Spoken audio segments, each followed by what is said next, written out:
retrouve avec Stéphane pour cette deuxième interview dans notre podcast Les Explorateurs. On accueille aujourd'hui Margot, actuellement coach, qui a eu un parcours assez atypique. Elle vient de l'industrie pharma et elle va nous expliquer à la fois quels ont été ses défis, qu'est-ce qui l'a guidée et le lien aussi qu'elle fait avec ses autres passions, telles que l'histoire, la psychologie et le lien avec nos ancêtres. Donc je vous en dis pas plus, je vous souhaite un très bon visionnage sur YouTube et une très bonne écoute sur Spotify. Bonjour Stéphane, bonjour Margot. Salut Thomas, salut Margot. Salut à vous deux. On se retrouve aujourd'hui pour l'interview numéro 2 dans les Explorateurs. On accueille Margot qui va nous faire sa présentation. Rapidement, donc Margot est coach aujourd'hui. Elle a fait un passage dans l'industrie et ensuite dans l'industrie plutôt pharmaceutique. Elle est passionnée d'histoire, de psycho et elle fait un lien avec nos ancêtres. Donc elle sera voilà, justement interviewée sur le lien qu'il peut y avoir entre tous ces sujets. Et aujourd'hui, donc, elle accompagne plus particulièrement les leaders et les managers. Yes, merci Thomas pour cette présentation. Et effectivement, Thomas a parlé de tout ton parcours. Nous, on avait déjà une première question. Si on devait faire un film de ta vie, qu'est-ce qu'on aurait besoin de savoir de toi pour réaliser le prochain chef-d'œuvre? Waouh, superbe question, j'adore. Un film de ma vie. Je suis quelqu'un qui, en général, va jusqu'au presque au drame, au fond du gouffre, pour remonter. Donc ça serait un film avec quand même pas mal d'action et de rebondissements. Et j'ai une capacité à rebondir qui est assez forte. J'ai vécu plein de choses. J'ai fait le 4L Trophy, j'ai fait de l'humanitaire au Mali, j'ai bossé en pharma, dans le milieu de l'aluminium aussi. Donc en fait, quand on regarde mon CV, il y a pas forcément de lien, mais pour moi, le lien, c'est adrénaline, action, dépassement de soi et un besoin d'apprendre et de comprendre. Pour moi, j'ai toujours été en chercheuse de quel est le sens de la vie. Donc, je suis capable de partir dans des projets aussi divers et variés que l'appel du cœur, en fait. Hmm, ok. Tu nous as parlé déjà de tes projets que tu as fait, l'humanitaire au Mali, puis tes différents passages dans l'industrie. Dis-nous un petit peu plus sur ce qui t'a amené justement à avoir ce parcours qui est assez atypique. Alors, depuis que je suis toute petite, je suis passionnée de lecture. Là, d'ailleurs, enfin, face à moi, j'ai une énorme bibliothèque. J'ai toujours aimé les romans et surtout les romans historiques avec ce côté aller se dépasser, aller rencontrer des gens, voyager. Enfin, je suis passionnée par l'histoire, en fait, par l'histoire de France, même l'histoire du monde. Et je pense que ça a beaucoup marqué mon envie d'aller explorer, j'ai beaucoup voyagé, je parle 3 langues couramment, alors que je suis dyslexique, donc c'était pas forcément, facile pour moi à la base. Mais il y a ce besoin de bouger, d'apprendre, de rencontrer, d'expérimenter, dans plein de domaines différents parce que j'ai une tendance sinon à m'ennuyer assez vite. C'est pour ça que je pense que j'ai changé beaucoup de jobs et d'activités. Hmm. Et il faut savoir qu'avec Margot, on se connaît un peu, on est amis déjà à la base dans la vie. Et ça me tenait à cœur qu'elle passe dans ce podcast parce que, comme je disais, je trouve qu'elle a un parcours atypique et très inspirant sur différents domaines. Et avec Thomas, on se demandait d'où est venue cette passion pour l'humain que tu accompagnes aujourd'hui. Je me demande si c'est le fait d'avoir été l'aîné de 3 enfants. En fait, quand tu as un rôle d'aîné, tu es très proche de tes frères et sœurs. Tu as souvent un peu ce rôle de second parent, à différents degrés de profondeur, hein. Mais il y a quelque chose de prendre soin de l'autre qui est très propre à l'aîné. Et et puis comme j'ai toujours eu ce questionnement autour de la vie, la religion m'a beaucoup questionnée. Enfin, j'avais besoin de comprendre, en fait, comprendre d'où on venait, pourquoi on était là, quel était le but de la vie. Et c'est sans doute ça qui m'a amenée à aller explorer, en fait, dans différents pays, dans différentes religions, dans différentes cultures, pour, pour m'enrichir et surtout parce que j'ai grandi à Versailles, voilà, vraiment dans une banlieue très calme, très privée, très en sécurité. Et je pense que ma fenêtre sur le monde était trop petite et j'avais besoin de comprendre le monde. Donc, je suis partie très jeune de la maison. Je suis partie à 16 ans en internat, à 18 ans à Bordeaux, à 20 ans, je vivais en Allemagne. Donc, c'est assez jeune pour ma génération. Et j'avais ce besoin, en fait, profond d'aller rencontrer les gens. J'adore. Le temps passe tellement vite, en fait, quand je suis avec des humains où tu partages, mais que ça soit au fin fond du désert avec le 4L Trophy, avec des gens où tu parles pas arabe et eux, ils parlent pas français, mais c'est pas grave. tu vas avoir ce moment de connexion. Ou au Mali, dans des villages très musulmans, très religieux, où là, tu vas avoir des échanges aussi avec les populations hyper profonds et en même temps bouleversants parce que bah, tu te rends compte que toi, ta fenêtre sur le monde, en fait, elle représentait pas du tout la globalité du monde. Donc, ces expériences m'ont aussi forcé à me questionner sur l'humain. Hmm. Et parmi toutes les expériences que tu as vécues, laquelle a été la plus marquante pour toi sur cette ouverture justement sur le monde pour agrandir cette fenêtre? La rencontre avec la pauvreté, c'est quelque chose que moi, j'ai pas connu avec mes parents. Mon papa a toujours beaucoup travaillé, donc c'était pas quelque chose que j'avais dans mon quotidien. Et quand tu rencontres la pauvreté en dehors des rues de Paris, vraiment dans des contextes dramatiques, euh, dans des villages où t'as pas l'eau courante, où t'as pas l'électricité, où les enfants meurent parce qu'un puits a été mal construit et n'a pas été bouché à temps, ou alors, enfin, ça te bouleverse. Il y a quelque chose de bouleversant dans ces rencontres-là qui vient bah, soit te questionner encore plus en profondeur, soit te faire retourner encore plus vite chez toi et remettre tes œillères. Et moi, ça a été un mélange des deux. D'un côté, j'ai eu envie de fermer mes yeux à tout ce que j'avais pu voir et cette souffrance que j'ai pu capter. Et en même temps, bah, on le sait, toi et moi, que tout est équilibre. Et dans ces endroits de pauvreté extrême, tu vois aussi de l'entraide, des choses que tu vois pas non plus dans les rues de Paris au quotidien, quoi. Et Hmm. ça m'a beaucoup touchée. Ça m'a vraiment beaucoup touchée. Ok. Pas encore l'aspect très humain finalement dans tout ça. Moi, quand tu racontais un petit peu ton parcours, je me posais la question de... Parce que finalement, j'ai vraiment l'impression qu'il y a eu un déclic peut-être dans l'enfance ou dans l'adolescence. À quel moment tu t'es dit que ta fenêtre était trop petite? C'est une bonne question. Euh, En fait, ma fenêtre, je pense qu'elle a toujours été trop petite parce que je me suis toujours posé la question quel est le sens de la vie. Mais très très jeune, je me souviens, déjà à 14 ans, j'étais tombée à l'époque, donc ça doit être Windows 98, sur une vidéo, je sais même pas si YouTube existait déjà, qui montrait que tu pouvais faire bouger des objets à distance. Et je me disais, mais il y a autre chose dans la vie, il y a autre chose, il y a quelque chose dans l'invisible, il y a quelque chose d'autre, c'est pas possible. Et je pense que cette passion pour alors à l'époque, on ne parlait pas de religion, tu vois, tu sentais que c'était pas cool de croire en Dieu, ça faisait pas partie des choses dont tu parlais. Donc j'osais pas en parler, j'avais personne avec qui en parler, mais moi dans ma chambre avec mes romans, avec mes livres, j'avais déjà beaucoup de livres à cette époque.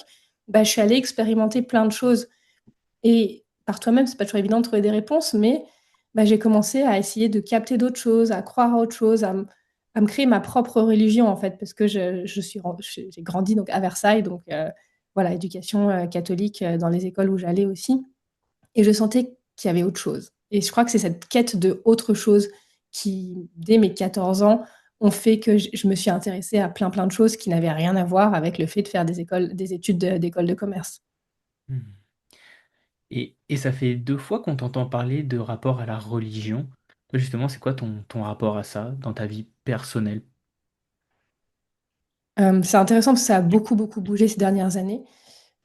Alors, je suis passée par une phase de rejet de c'est quoi tout ça, enfin voilà, et puis avec les actualités, t'en rajoutes une couche, pour au final, en fait, moi, m'autoriser à expérimenter et je me rends compte que pour moi, la religion, au final, c'est presque un gros mot qui est pas beau aujourd'hui, qu'on n'emploie pas très bien. Je vais plus parler de la foi au final, avoir la foi en quelque chose. Et, et j'ai développé vraiment pour moi cette foi en la vie, cette foi que la vie est à mon service pour que j'apprenne. Ça ne veut pas dire qu'il n'y aura pas de challenge et pas de douleur. Et ce qui fait que j'ai toutes mes pratiques à moi, mes pratiques très intimes, qui vont être comme des prières, des mantras, comme on voudra les appeler, des moments de centrage sur soi pour aller voir ce que je ressens et écouter en fait ce que la vie me murmure. Alors on pourrait appeler ça Dieu, Ganesh, Isis, qui tu veux. Pour moi, c'est le flux de la vie qui vient à ma rencontre et qui me permet à moi d'avoir une boussole à l'intérieur. Ok. Et justement, ce rapport à la foi dont tu parles, est-ce que c'est ça qui a guidé aussi peut-être ta passion que tu as pour l'histoire?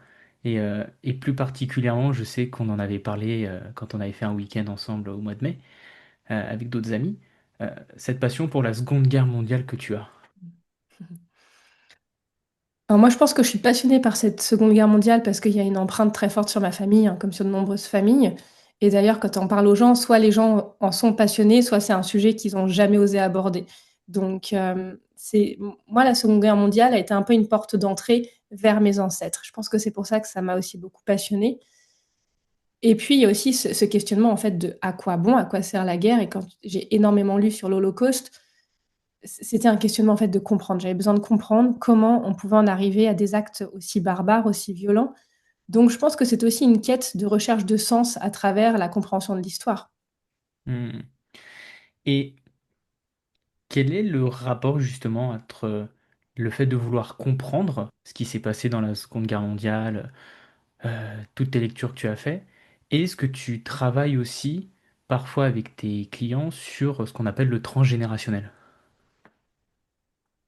Pour moi, en fait, tout est lié. Pour moi, tu peux pas avancer dans ta vie si tu sais pas d'où tu viens, si tu comprends pas quelles sont tes racines. Et donc, tes racines, c'est quoi? Donc, ce mot un peu barbare du transgénérationnel, qui veut dire, bah, t'es issu de ta mère et de ton père, qui eux-mêmes sont issus de leurs parents, et ça serait, j'ai envie de dire, idiot de croire qu'il n'y a pas d'impact sur toi. Même si tu as coupé les ponts avec tes parents, génétiquement, tu as leur gène. Et aujourd'hui, on a la science qui est un peu au service des gens comme moi qui bossaient de manière un peu subtile, qui vient nous montrer que, en effet, il y a des mémoires qui se transmettent, des mémoires traumatiques qui se transmettent dans les gènes. Donc, ils ont fait des études sur des survivants de l'Holocauste ou des attentats comme celui du 11 septembre pour montrer ce qui était transmis aux générations d'après. Et aujourd'hui, on est capable de démontrer que tu as des hormones de stress beaucoup plus élevées chez des enfants et surtout des petits-enfants de survivants de catastrophes naturelles ou dramatiques comme les attentats. Et moi, c'est quelque chose qui était logique pour moi quand on étudie l'histoire. On voit des choses qui se répètent, mais qui vont se répéter à l'opposé. Par exemple, la persécution des protestants ou des catholiques ou des juifs, c'est quelque chose qui se répète dans l'histoire depuis des milliers d'années. Et un coup c'est l'un, un coup c'est l'autre. Et c'est comme si c'est des vengeances à tour de rôle, où bon, bah, un coup c'est les catholiques, après c'est les protestants qui vont se venger. Et pour moi, quelque part, si tu es appelé à vivre une vengeance comme ça, c'est que au-dessus, et ça c'est ma croyance à moi, mais c'est qu'au-dessus, quelqu'un a vécu quelque chose qu'il a vécu comme injuste, et donc bah, toi, tu vas aller réparer cette injustice en faisant revivre à l'autre. Là, c'est vraiment de manière très simple, hein, mais c'est un peu l'image que j'ai du transgénérationnel, d'aller comprendre ce qui a été vécu au-dessus pour justement toi, pas continuer le schéma qui est toxique. Ouais, c'est vrai que alors c'est vrai que ça peut paraître peut-être pour nos auditeurs ou ceux qui regarderont sur YouTube. C'est vrai que moi j'en avais entendu parler, le transgénérationnel, et j'ai rencontré plusieurs personnes qui sont énergéticiennes, donc vraiment qui m'ont expliqué, c'est assez fou effectivement, parce que ça, il peut y avoir un côté peut-être pour les auditeurs plus cartésiens, dire, oula, c'est un peu bizarre, mais tu as raison de l'indiquer à juste titre, Margot. Il y a des études qui prouvent justement le lien qu'il peut y avoir. Moi, j'avais entendu parler, alors c'est pas moi qui ai vu l'étude directement, donc j'espère ne pas dire de bêtises, mais comme tu le disais, de peuples qui peuvent être opprimés, notamment, il me semble, tout ce qui va être des ethnies, alors que ce soit dans les Caraïbes ou des choses comme ça. Il s'avérait effectivement qu'ils avaient des taux d'hormones, dont le cortisol, qui était plus important sur certaines choses. Et effectivement, ils ne l'avaient pas vécu, enfin, les générations actuelles. Donc c'est assez impressionnant, je trouve, que à la fois le corps humain et l'ADN ait pu un peu se modifier pour transmettre ça. Et je me posais, alors c'est une période aussi que j'adore, hein, 39-45. Moi, c'est marrant parce que j'ai retrouvé des choses plutôt sur la Première Guerre mondiale, mais je pense que chaque Français doit avoir un lien soit avec la deuxième, soit la première, soit les deux. Qu'est-ce que tu as trouvé justement, tu parlais tout à l'heure du lien avec tes ancêtres par rapport à la Seconde Guerre mondiale, qu'est-ce que tu as trouvé, enfin, qu'est-ce qui a émergé? C'est hyper intéressant dans mon cas parce que donc, moi, je suis mariée à un Allemand et j'ai donné un prénom juif à ma petite fille.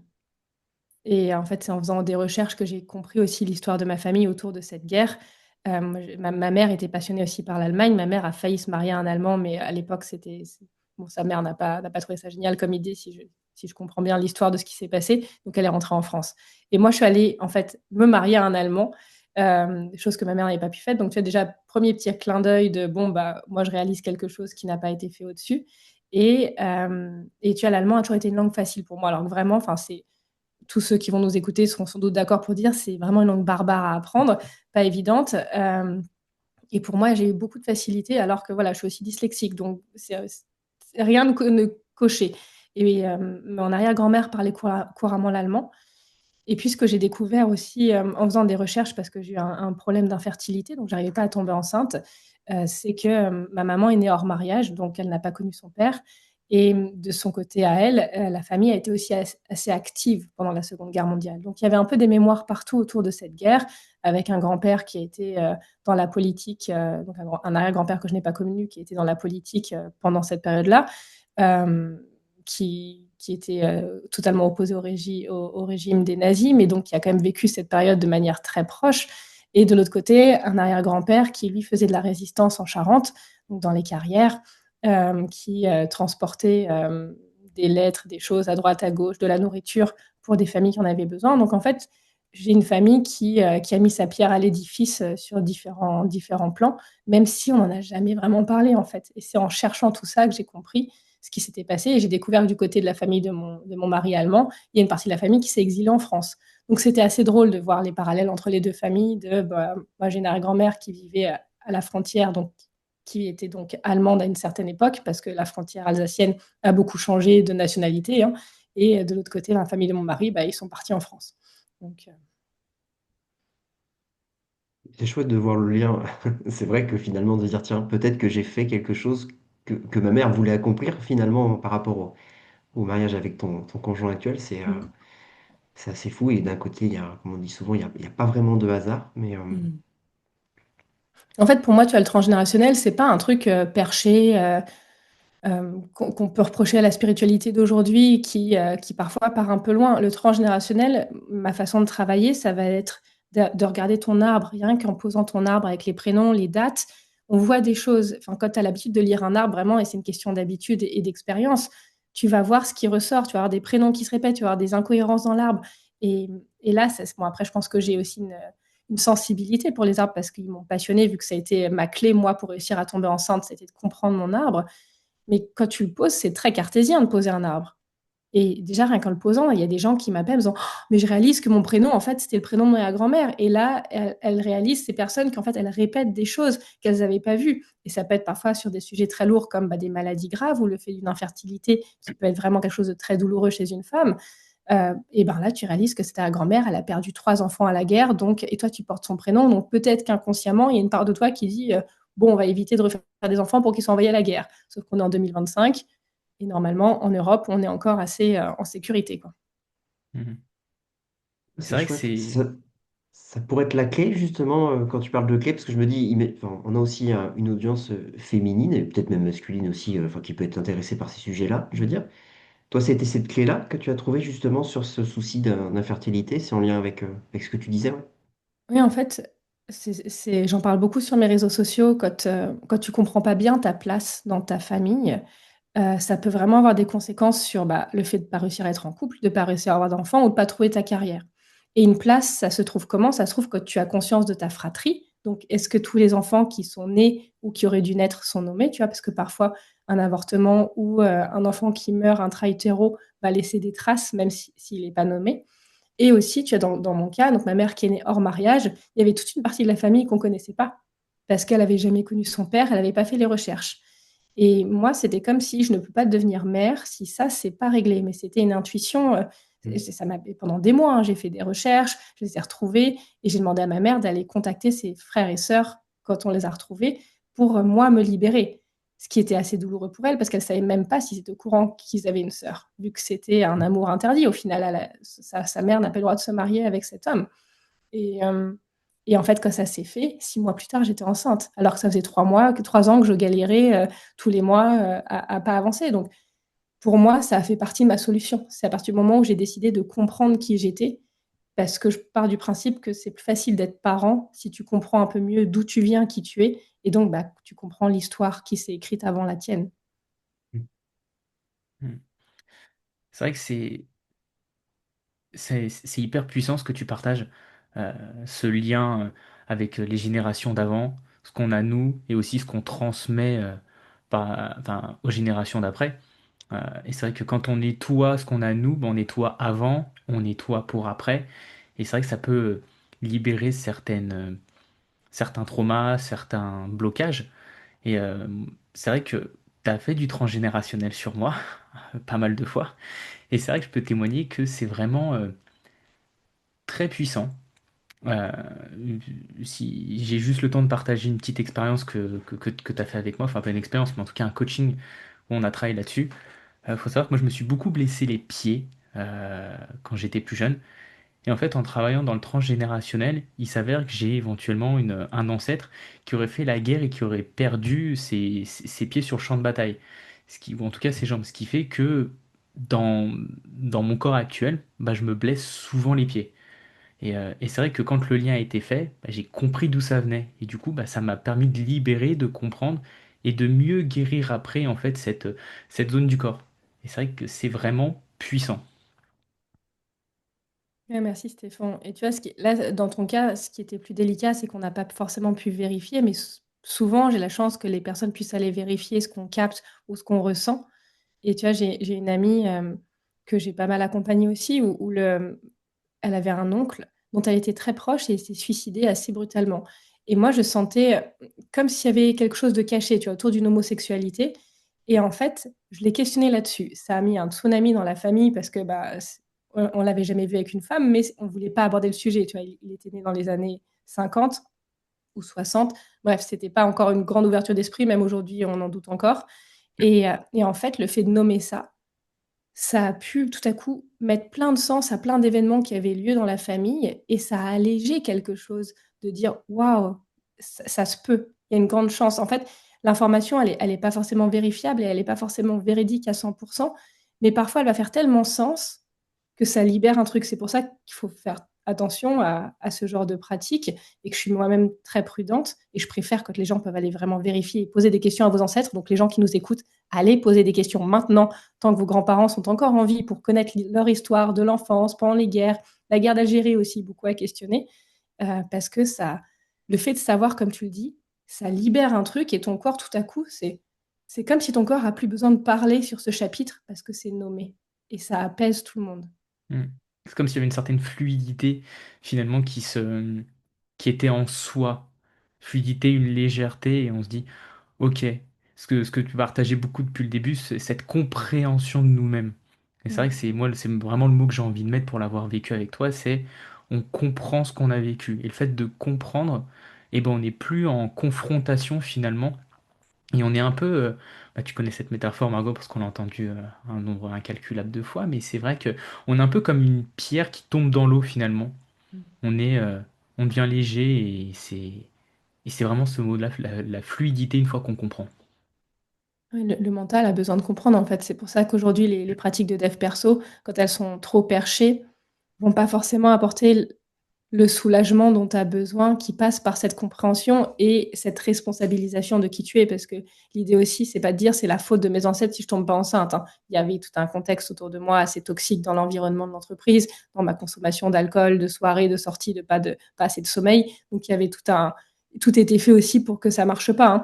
Mais la compréhension m'a permis de lâcher sans doute une peur qui était là inconsciemment par rapport au fait que ma maman n'avait pas connu son père. Donc peut-être qu'inconsciemment, j'avais peur que je sais pas, mon mariage s'arrête, j'en sais rien, tu vois, il y avait sans doute plein de choses. Et le fait de remettre tout ça dans l'ordre et de le poser sur papier, ok, il y a un truc qui s'est relâché dans mon corps et ça a permis que l'énergie recircule. Mm. Merci pour ce partage parce que c'est vrai que moi, je trouve ça très chouette, c'est passionnant comme sujet.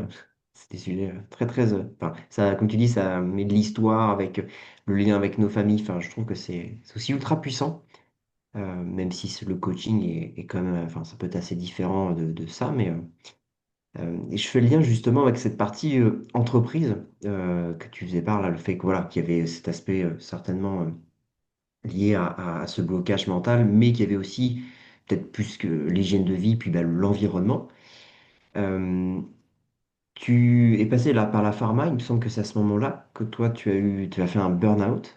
Mhm. C'est vrai qu'aujourd'hui le burn-out c'est un peu la maladie du siècle, hein. Finalement, aujourd'hui on connaît tous quelqu'un dans notre entourage qui a déjà eu affaire au burn-out. Quels sont les signaux qui t'ont indiqué que tu étais en train de faire un burn-out?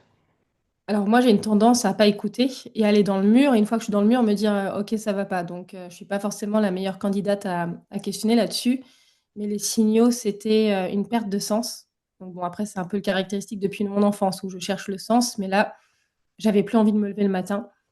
Il y avait une fatigue énorme et en même temps, je tenais grâce à l'adrénaline, au café, aux événements que j'avais organisés. En plus, j'ai vécu le Covid dans la pharma, donc c'est sans doute le domaine industriel où on n'a pas eu de pause du tout. Au contraire, on a explosé au niveau de l'activité parce que il a fallu faire plein de choses pour, euh, pour soutenir les patients. Et pour moi, c'était les douleurs dans le dos. Moi, j'ai toujours eu des soucis de dos et quand ça va pas du tout dans ma tête, c'est mon dos qui prend. Et en fait, je me réveillais avec des douleurs dans les cervicales et dans la nuit, tellement j'étais pas bien. Et en fait, c'était le combat à l'intérieur de moi, entre la part de moi qui voulait pas lâcher un job sécure, hyper bien payé et hyper valorisant, hein. J'ai un CV qui fait rêver à cette époque-là. Vraiment, je suis dans une des meilleures boîtes de pharma avec les meilleurs médicaments. Enfin, vraiment, le genre de choses que tu veux faire parce que ça, waouh, sur un CV. Donc, il y avait cette part égotique qui était là. Waouh, c'est moi, Margot Blanc, avec ma carrière, avec je fais ceci, cela. Et il y avait l'autre part qui se disait, mais ça n'a pas de sens, ça n'a pas de sens. Donc, c'est un combat à l'intérieur de toi que tu n'as pas forcément envie d'écouter, surtout que tu n'as pas les outils. Tu vois, aujourd'hui, j'ai d'autres outils, je pourrais aller l'écouter. Mais à l'époque, j'avais pas les outils et j'avais surtout cette pression du collectif, de la société, de mes parents, de qui tu veux. Il faut un job bien payé, dans une grosse boîte. Il faut faire une belle carrière pour être stable et en sécurité. Donc, cette croyance-là, elle était tellement ancrée en moi que je me mettais en danger dans ma santé pour continuer dans ce chemin-là et j'étais pas prête à lâcher parce qu'en fait j'avais une peur mais abyssale de quitter ce job. Donc c'est pour ça qu'il a fallu que j'arrive au bord du précipice et au bord du burn-out ou vraiment une dépression profonde pour m'arrêter. Et Et justement, par quelle étape, du coup, tu es passé, toi, pour t'en sortir? Parce que c'est vrai que j'ai l'impression que c'est assez différent, finalement, le burn-out. C'est ce qui fait aussi la difficulté, je trouve, enfin, on peut le dire, de cette maladie, parce que c'est le cas, hein, c'est vraiment voilà, quelque chose de l'ordre de la santé mentale. Et puis, comme tu le disais, il y a toute une somatique derrière. Par quelle étape, tu vois, tu es passé, justement, pour sortir de ce burn-out? Alors j'ai eu plusieurs étapes. Donc il y a eu déjà un changement de job en interne parce que j'étais pas bien dans le job où j'étais et je m'entendais pas avec mon manager. Donc déjà j'avais des signaux que ça n'allait pas dans l'entreprise où j'étais. C'était une catastrophe avec ce manager. Donc ils m'ont mis sur ce qu'on appelle un short-term assignment. Pendant 6 mois, un an, ils te mettent sur un autre job qu'il y ait vraiment un clash avec ton chef. Et en même temps, ça fait bouger ta carrière. Et en fait, l'entreprise m'a dit, oui, mais Margot, on ne sait pas quoi faire de toi après, parce que j'étais un peu quelqu'un d'assez exotique quoi, dans ma façon de voir les choses. J'étais aussi représentante de la culture, en plus d'être manager pour un médicament en oncologie. Et, euh, et donc, à ce moment-là, ce PDG qui me dit, je ne sais pas quoi faire de toi. Donc, quand au top du top, on te dit, on ne sait pas quoi faire de toi, le message, il n'est pas ouf, même s'ils étaient contents avec mon travail. Et là, tu vois, il y a un processus qui a commencé à se faire à l'intérieur de ma tête de ça va pas. Et en plus, je suis pas valorisée et en plus, ils me reconnaissent pas. Donc, ça m'a permis, en fait, là, de commencer à m'effondrer. Ça a permis de commencer à ressentir la frustration que j'osais pas ressentir, de nommer l'injustice que je vivais et donc d'aller aussi chercher ces émotions profondes de, au secours, quoi. Qu'est-ce qui se passe? Qu'est-ce que je vais faire? Je veux garder mon job. Donc, tu vois, j'ai connecté à ça d'abord par ça. Et après, je suis tombée malade à un moment et le médecin m'a arrêtée. Il m'a arrêtée 2 semaines. Et j'avais jamais eu d'arrêt maladie en 5 ans dans cette boîte ou 6 ans. J'ai jamais, quand même malade, j'allais travailler. Avant Covid, ça se faisait encore. Aujourd'hui, ça se fait moins. Mais à l'époque, tu t'arrêtais pas, quoi. Ou tu étais en home office avec tes 40 de fièvre. Et t'en étais fière en plus. Et là, je m'arrête 2 semaines. Donc, je pense qu'ils ont compris qu'il y avait un truc qui allait pas. Et en fait, plus l'échéance de la reprise arrivait, plus c'était affreux en moi, quoi. Je pouvais pas. Et j'ai nommé à une amie, je crois qu'il faut que je pose ma démission. Et poser ta démission en Allemagne, t'as pas de chômage, t'es un peu radié du pôle emploi, genre t'es de malpropre, hein, et puis j'avais un crédit sur mon appartement, enfin bref, et l'habitude de gagner très bien ma vie, donc de dépenser aussi très bien. Et en fait, il y a un moment, mon corps a hurlé, a dit, de toute façon, tu retrouveras un job, tant pis, quoi, il faut que tu lâches là, il faut que tu lâches. Et donc, j'ai eu ce moment d'effondrement où je me suis mise vraiment à pleurer. Mon mari m'a retrouvée en pleurs par terre, vraiment le panda euh, d'effondrement. Et il m'a dit, mais arrête-toi. Et je pense que j'ai eu besoin aussi de cette validation extérieure où j'ai fait mes comptes, où on a regardé ensemble, on a remis un peu de mental de, OK, qu'est-ce qu'on peut faire ou pas. Et puis de faire confiance à la vie. En fait, j'étais tellement pas bien que ça avait pas de sens de continuer. Et j'ai appelé mon chef. Et c'est une scène qui va me rester, je pense, gravée jusqu'à la fin de mes jours. Je l'appelle et je lui dis, écoute, je peux pas continuer, je peux plus, je peux plus. Et là, j'ai eu quelqu'un de profondément humain face à moi qui m'a dit T'inquiète pas, Margot, prends soin de toi, c'est plus important, on s'occupe de tout et on t'offre ton préavis. Donc, j'ai été payée 3 mois et demi à 100%. Et pendant ces 3 mois et demi, je me suis dit Bon, bah, je ferai rien, juste pour prendre soin de moi. Et ça a été la première fois de ma vie en fait que je me choisissais vraiment, parce qu'en plein Covid, poser ta dème, c'est pas. La majorité des gens te disent t'es taré. Et en fait, c'était ça où j'allais vraiment dans le mur. Et c'est pour ça que les points de vue extérieurs peuvent être contre-productifs dans ce genre de situation, parce que personne ne peut savoir ce qui se passe en toi, en fait.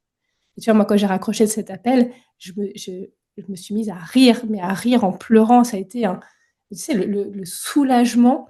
J'ai appelé mes copines mortes de rire en disant, ça y est, j'ai posé ma démission. Et c'était comme si j'avais perdu 50 kilos, quoi. Hmm. C'était incroyable à vivre, vraiment incroyable.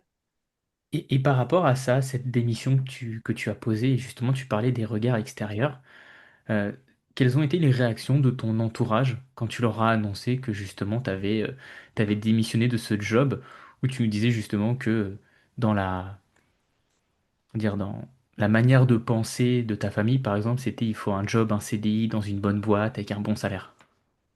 Bah, faut se remettre dans le Covid à ce moment-là où ils avaient fermé les frontières, en plus entre la France et l'Allemagne. Enfin, c'était une période vraiment particulière, hein.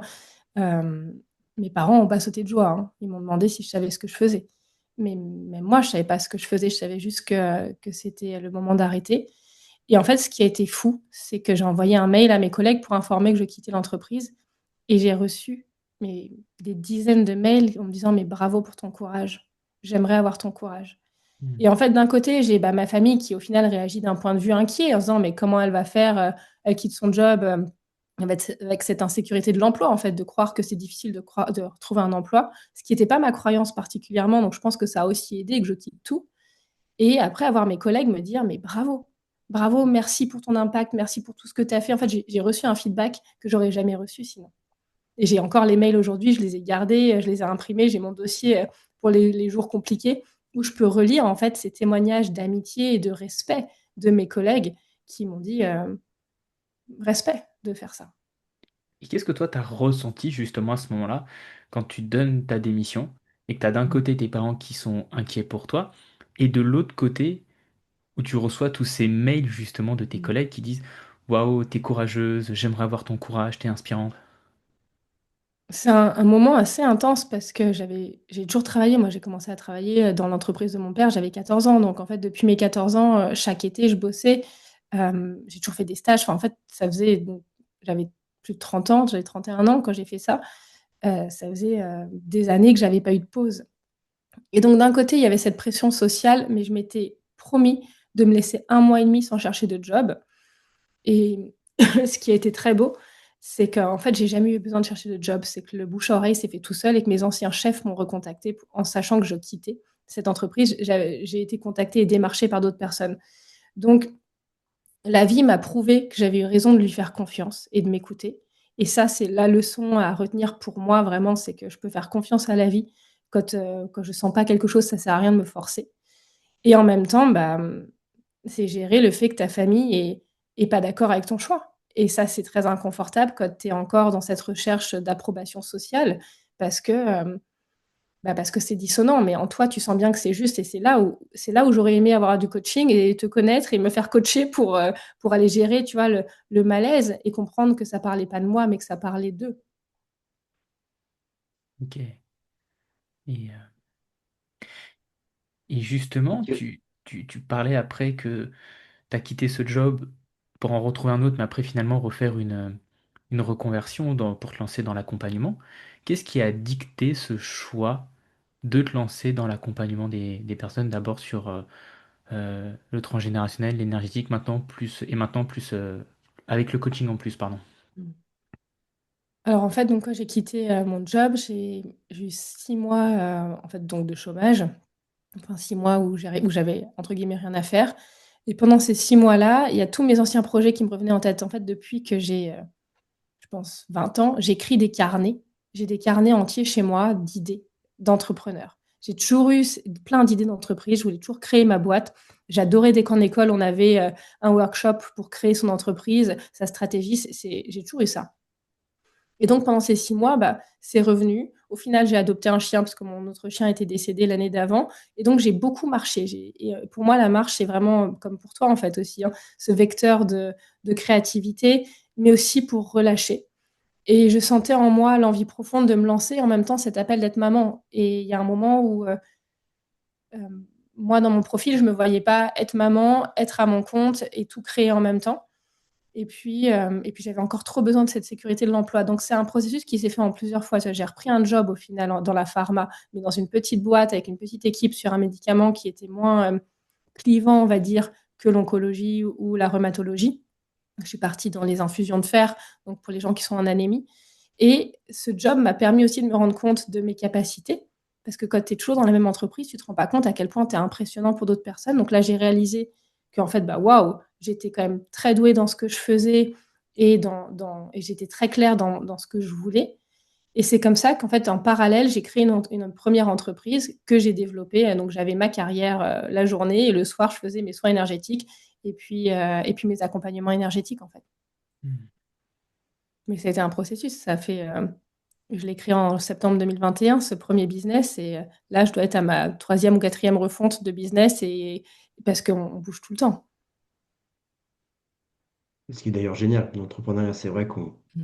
on voudrait, enfin, là je parle je prêche que ma paroisse, mais c'est vrai qu'au départ, c'est marrant parce qu'il y a ce côté facilité, on se dit ouais, ce serait bien que j'ai un positionnement, un truc à faire, puis ça serait très simple. En fait, on se rend compte que on n'est pas fait du tout pour ça. Enfin, je me rends compte que moi, j'arriverais pas à être que sur une case à un endroit et qu'au contraire, ça évolue et c'est ce qui est chouette, c'est que c'est vraiment pas figé. Et alors, du coup, tu nous dis ouais, que ça fait depuis 2021 que tu es dans ce processus-là. C'est quoi les difficultés que tu as que tu rencontrées justement dans cette étape un petit peu de reconversion entre du coup, tu disais que tu avais changé d'entreprise, le business à côté. C'est quoi les difficultés que tu as pu rencontrer? Alors, c'est d'accoucher avec un bébé, d'avoir un bébé pendant un an à la maison et de vouloir en parallèle développer une entreprise. C'était assez frustrant parce que le manque de sommeil n'aidait pas à ce moment-là. Mais tu vois, j'ai pas eu de difficulté, de manque de légitimité ou de peur que tu peux entendre chez certains entrepreneurs parce que pour moi, ça s'est fait naturellement. En fait, comme j'ai créé ce business en parallèle de mon job, j'avais une certaine sécurité et donc j'ai beaucoup expérimenté. J'étais dans une démarche très légère et vraiment ouais, assez simple. Et puis je m'étais dit, bon, bah, en fait, en Allemagne, tu gardes ton enfant un an à la maison minimum avant de le mettre à la crèche. Et je m'étais dit, bon, bah, je me garde quelques mois après son retour à la crèche pour moi développer mon activité. Euh, et c'est là où ça a été plus dur, en fait, parce que bah, la maternité, plus. Voilà, il y a beaucoup de choses qui se passent au niveau hormonal. J'ai été très, très fatiguée. Mais je suis pas quelqu'un qui aime s'arrêter longtemps. Donc, j'ai persévéré et j'ai commencé à tester plein de choses sur les réseaux sociaux, à droite, à gauche. Et j'ai eu mes premières clientes qui sont arrivées de manière très, très simple. Donc, la difficulté, c'est plus de garder la foi sur le long terme. Et ça a été quand je suis passée pleinement à mon compte. En fait, quand j'ai démissionné définitivement de la pharma l'année dernière, là, j'ai eu la vraie difficulté de voir, OK, tu voles de tes propres ailes, il faut que ça marche. Et quand je suis passée dans il faut que ça marche, il y a eu une autre pression qui s'est installée, que j'ai dû apprendre à gérer et que j'apprends encore à gérer, qui est la pression, je pense, de beaucoup d'entrepreneurs, parce que tu as des mois qui sont top et des mois qui sont qui sont moins remplis, quoi. Puis c'est intéressant il faut que ça marche. Je me dis, est-ce que c'est toi finalement ou est-ce que c'était tes parents qui te disaient ça? Très, très bonne question. Je pense que c'est la société aussi. Tu sais, c'est Oui, l'envie aussi. quand tu quittes une situation qui est acceptée par la société, d'avoir un job stable. Tu sais, c'est comme quand tu es dans un mariage bien rangé, ta maison, le golden et les trois enfants, quoi.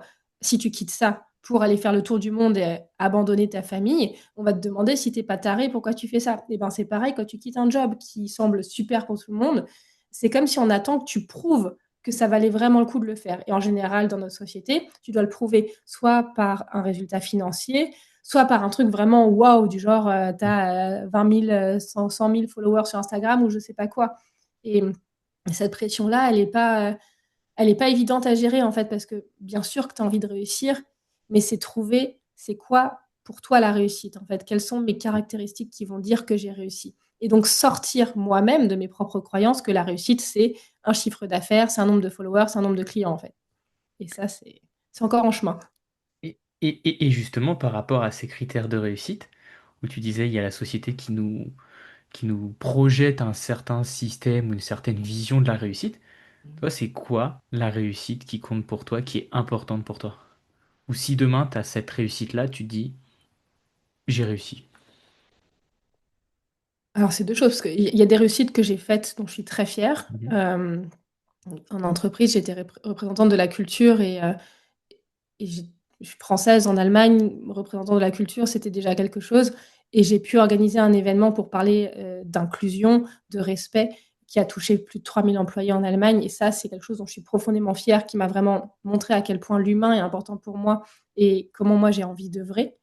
Et tu vois, le rêve que j'aurais, il est vraiment basé sur cette réussite qui est de recommencer à faire des conférences, recommencer à faire des workshops pour aller parler de tout ça, en fait, pour aller éveiller, tu le vois à mon énergie, quoi. C'est un sujet qui me passionne d'aller parler de comment on peut être inclusif, c'est quoi les questions que tu peux te poser, c'est quoi les choses que tu peux mettre en place pour toi en tant que manager ou en tant que parent, parce que tu as un impact sur des enfants ou sur des équipes, et que donc pour moi, il est temps de commencer à questionner tout ça pour qu'on ait une société qui soit plus inclusive et donc plus saine, et donc avec moins de burn-out, moins de dépression, moins de maladies, etc.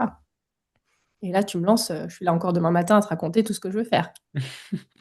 On a tout notre temps, hein. Le podcast le plus long, 7 heures de podcast. Allez, bon courage les amis. Ah, ça peut être De un toute façon, Guinness, hein, on peut le tenter. ouais. Mm. C'est ce que je vais dire, il y a peut-être un Guinness des records, on regardera On après regardera, ça l'épisode, peut être mais une bonne idée. ouais, ou une mauvaise. Enfin, je sais pas combien de temps ça dure, mais C'est un défi que je suis prêt à prendre. Je serai là. Nickel. Au top, bah, t'es déjà sur la liste des invités du coup. Et, euh, et pour te connaître, comme je disais tout à l'heure qu'on se connaît très très bien, je sais que pour toi, tu parles souvent de manifestation, Mm. de faire confiance à la vie, de faire confiance à l'univers, et que c'est quelque chose que tu pratiques, je sais pas si c'est quotidiennement, mais en tout cas de manière très régulière. Explique-nous un peu la méthode que tu utilises, ou si c'est pas une méthode, mais qu'est-ce qui t'a amené justement à manifester et à faire confiance à la vie. Alors pour moi, c'est deux choses très différentes, la manifestation et faire confiance à la vie. Tu vois, Ok. j'ai du mal avec le mot manifestation aujourd'hui parce qu'on le voit sur les réseaux sociaux, tous ces coachs mindset, manifestation un peu spirituelle, un peu new age, où tu vas t'asseoir sous ton palmier à Bali et manifester que tu y restes pour toujours. Pour moi, la manifestation, c'est avoir vraiment un rêve dans ton cœur. Tu vois, là, comme les rêves que j'ai en ce moment, où je sens que c'est dans mon cœur, c'est bien sûr aussi dans mon ego, mais c'est pas un problème. Et c'est voir comment est-ce que ce rêve, il va être à mon service, au service de l'humanité, sans rentrer dans un dogme ou quoi que ce soit, mais juste voir que ça peut avoir un impact sur d'autres personnes. Et donc, vibrer profondément cette envie de le réaliser. Comme le fait d'être le meilleur coach possible ou tu vois, d'avoir un impact sur les gens qu'on accompagne. Et pour moi, je vais mélanger cette vision de ce dont moi j'ai envie, le mélanger à ce que ça va m'apporter et ce que ça va apporter à l'autre, tu vois, pour vraiment sentir la puissance du truc, me dire waouh, là, je sens que je vibre et je sens que je peux faire vibrer ces personnes, cette salle, cette rencontre. Et c'est là où je sais que je vais pouvoir manifester parce que c'est aligné avec quelque chose de plus profond que juste une envie d'aller cocher tu as ta checklist des choses à faire. Mais après, ça peut être aussi très simple, comme on a dû déménager, quitter l'Allemagne pour venir vivre au Luxembourg pour la carrière de mon mari. Et trouver un logement au Luxembourg, c'est pas évident, hein. Et c'est des prix qui sont assez dingues. Et en fait, j'ai posé en moi que c'était clair et net que ça allait se faire. Et c'était vraiment, ça part de l'intérieur. Tu sens en toi que tu décides que là, il y a un appartement qui va être là. Mais c'est pas une décision de panique, c'est pas une peur du manque, c'est juste quelque chose qui est dans ton ancrage de OK, je pose, je visualise, je ressens et je lâche. Et je lâche prise. Et en fait, j'autorise la vie par ça à agir. Et en fait, ce qu'on dit pas forcément, mais c'est que le fait de t'être posé sur ton objectif va faire que tu vas aussi réfléchir autrement. Donc ton cerveau, il va être plus réactif. Ton cerveau, il va poser d'autres questions aux gens, il va s'ouvrir autrement aux gens. Et donc tu vas pouvoir, grâce à ta mise en action, manifester ce dont tu as parlé. Et c'est là où tu as vraiment un mélange de stratégie, d'énergétique et de magie qui va se faire et qui va faire que tu vas atteindre les rêves ou les besoins qui sont essentiels pour toi. Mais tu vois, là, si Ok. je te dis j'ai envie de manifester le loto, ça vibre zéro parce que je sens que ça fait pas partie de mes rêves. Bien sûr que hypothétiquement, c'est chouette, mais en fait, même pas, même quand je te le dis, je sens que ça me fait pas vibrer. Donc, je vais pas aller manifester ça. Hmm. Et cette vibration, tu la sens comment dans ton corps? Tu vois, par exemple, pour les personnes qui nous écoutent et qui visualisent, qui ont des objectifs, qui veulent voir, enfin, en tout cas, essayer de ressentir en eux à quel point ce qu'ils désirent, c'est vraiment aligné avec eux. Comment toi, ça se manifeste dans ton corps? Pour moi, c'est avec la joie. Quand je ressens de la joie à l'idée de faire quelque chose, que je reçois cette joie, cette excitation, un peu un côté de peur aussi. Tu vois, je vois les choses que j'ai vraiment envie de manifester. Il y a une petite pointe de peur, tu sais, ça fait le sel dessus. Hmm. Ça donne du peps. Et pour le sentir, un truc très simple, ça va être de faire comment ça se dit en français, un vision board. Un Un tableau de tableau de visualisation. visualisation, voilà. Donc, tu fais ton tableau de visualisation, tu le fais avec Pinterest ou tu le fais toi-même à la main, tu découpes des magazines, tu fais ce que tu veux et tu colles sur une feuille tout ce que tu as envie de voir, tu vois. Et tu visualises, tu ressens les choses. Et tu vas le voir si ça vibre. Parce que tout le monde va dire j'ai envie de faire un tour du monde, mais est-ce que tu as vraiment envie de faire un tour du monde ou est-ce que tu veux juste partir dans un hôtel 5 étoiles au bord de la plage, quoi? Et c'est là, en fait, c'est être précis avec ce que toi tu veux, pas ce que la société veut. Et c'est là où souvent on a une dissonance et c'est pour ça qu'on manifeste pas, c'est parce qu'on va aller manifester le rêve de l'autre. Et c'est pour ça que ça marche pas. Vraiment, pour moi, là, c'est une première piste. Donc, pose-toi la question, est-ce que c'est vraiment ton rêve ou c'est celui de ton mari ou de tes parents ou de tes gamins et si c'est vraiment ton rêve, qu'est-ce que tu es prêt à faire aujourd'hui comme premier petit pas vers ça, en fait, tu vois? Donc, déjà, le visualiser, le ressentir, et puis après, c'est se mettre en action. Mais avec cette joie, avec cette énergie qui est là, j'ai vraiment envie d'y aller, quoi. Hmm. Comme comme une vibration intérieure, quelque chose qui est dans le ventre ou en fonction des personnes. Euh, Toi, tu disais que c'est vrai que tout à l'heure, quand tu ressentais des émotions, comme le burn-out, c'était plutôt dans le dos. Mm. Euh, et là, si tu écoutes dans le corps, ça se situerait plutôt où, par exemple, les rêves ou quand tu sens que tu as cette joie-là? Moi, je sens que c'est tout mon cœur qui, enfin, c'est ouais, tout mon cœur, moi j'allais dire tout mon corps, mais ouais, c'est mon cœur qui vibre, qui, il y a plus vraiment de mental en fait, il y a une joie, il y a la joie qui t'habite, donc tu sens que même s'il y a un côté égotique, il a même plus d'importance en fait. Voilà, j'ai envie de ça. Et ça peut être la même chose pour juste t'as envie d'une maison, hein. Tu peux aussi être aussi, enfin, là l'idée de un jour avoir la maison que j'ai dans ma tête, ça vibre, mais je sais pas quand est-ce qu'elle va arriver, ça va peut-être mettre encore 10 ans, mais tu vois, je la sens cette maison, je la vois et elle me remplit de joie quand je me connecte à elle. Et un jour, elle sera là. Mais Hmm. tu vois, je mets pas, par contre, une deadline, tu vois, il n'y a pas de date limite. Il y a aussi cette confiance que la vie est plus intelligente que moi. La vie, elle sait de quoi j'ai besoin pour apprendre, pour avancer. Et même s'il y a des jours où tu as envie vraiment de hurler ou leur dire ça va s'arrêter, tu sais très bien au fond de toi que c'est pour te permettre d'aller vers tes rêves. Que c'est grâce à toute cette adversité, à ces challenges, que tu peux après te retrouver sur une scène devant 2000 personnes à faire une conférence, que tu peux après acheter une maison dans un lieu où tu te sens bien parce que bah, tu auras vu tout le monde, donc tu sais où tu vas aller vivre. En fait, c'est aussi faire confiance à ça, que c'est plus intelligent que nous. Et c'est là où tu peux vraiment lâcher prise. Sinon, si tu es tout le temps dans ta tête, c'est plus compliqué. Hmm. Finalement, c'est mettre l'intention de ce qu'on veut Mhm. et lâcher prise sur le résultat. Ouais. Ouais, faire confiance, même si même s'il y a des jours c'est difficile, en fait, c'est aussi accepter que la vie n'est pas un long fleuve tranquille, mais par contre que si tu suis le fleuve, il y a un moment, t'arrives quelque part, quoi. Hmm. Mais tu sais pas où. Je vois bien le lien avec son pourquoi finalement. Enfin, c'est marrant, j'avais jamais fait le lien de la manifestation avec son pourquoi, mais c'est ça en fait. C'est son pourquoi, mais vraiment, comme tu disais, pas que de la façon de mentaliser. Mm. Comme tu disais aussi, les vision boards, c'est vrai que c'est quelque chose qui est de plus en plus vu. Mais effectivement, c'est intéressant de se dire, voilà, à quel moment ça m'anime, à quel moment je suis prêt peut-être même à en pleurer ou à en rire.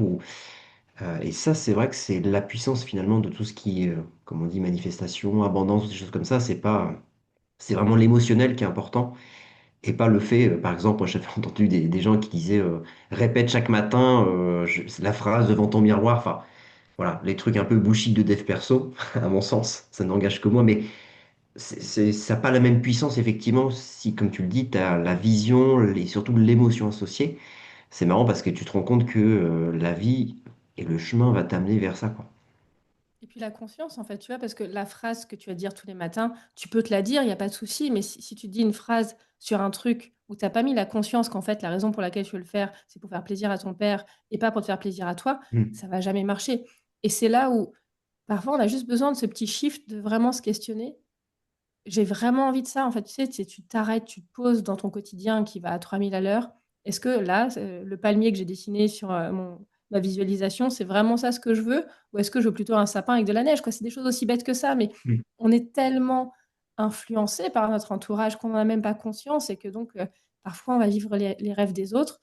Et au bout d'un moment, bah, tu te rends compte que tu n'es pas heureux dans ta vie parce que bah, tu as trop l'habitude de vivre les rêves des autres. Hmm. Ouais. Très intéressant ce que tu nous partages. Je te remercie.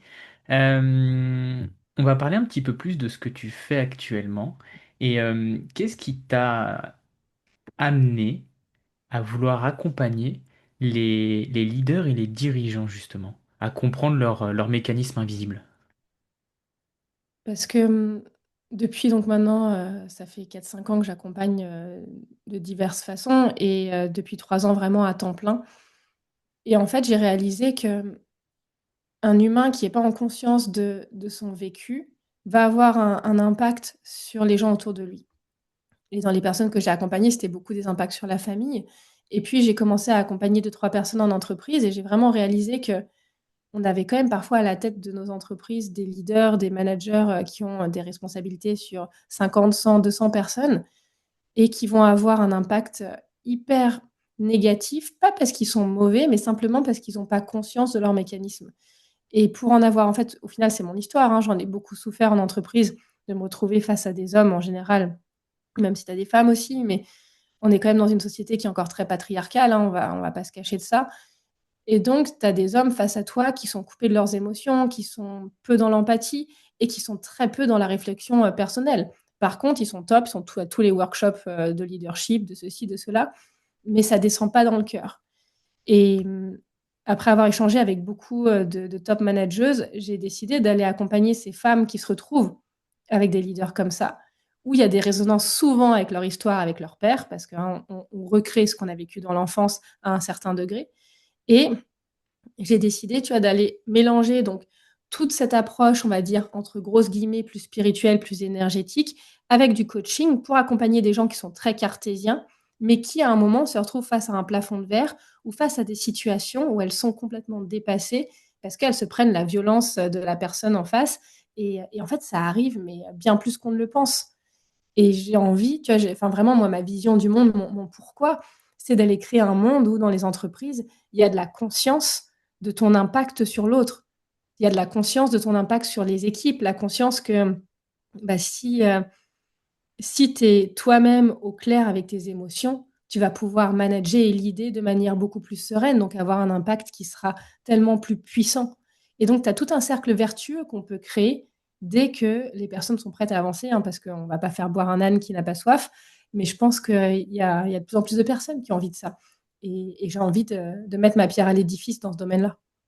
Hmm.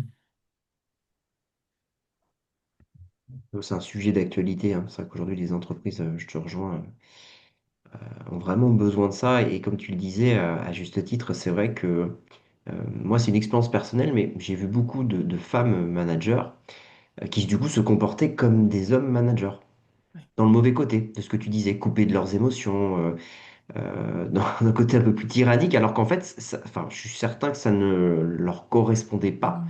dans la façon de faire. Et effectivement, c'est aussi ce dont on a besoin à différents niveaux de l'entreprise, c'est d'avoir aussi des gens qui peuvent être empathiques. Et qui dit empathique ne dit pas forcément sympathique et dire OK pour tout, quoi.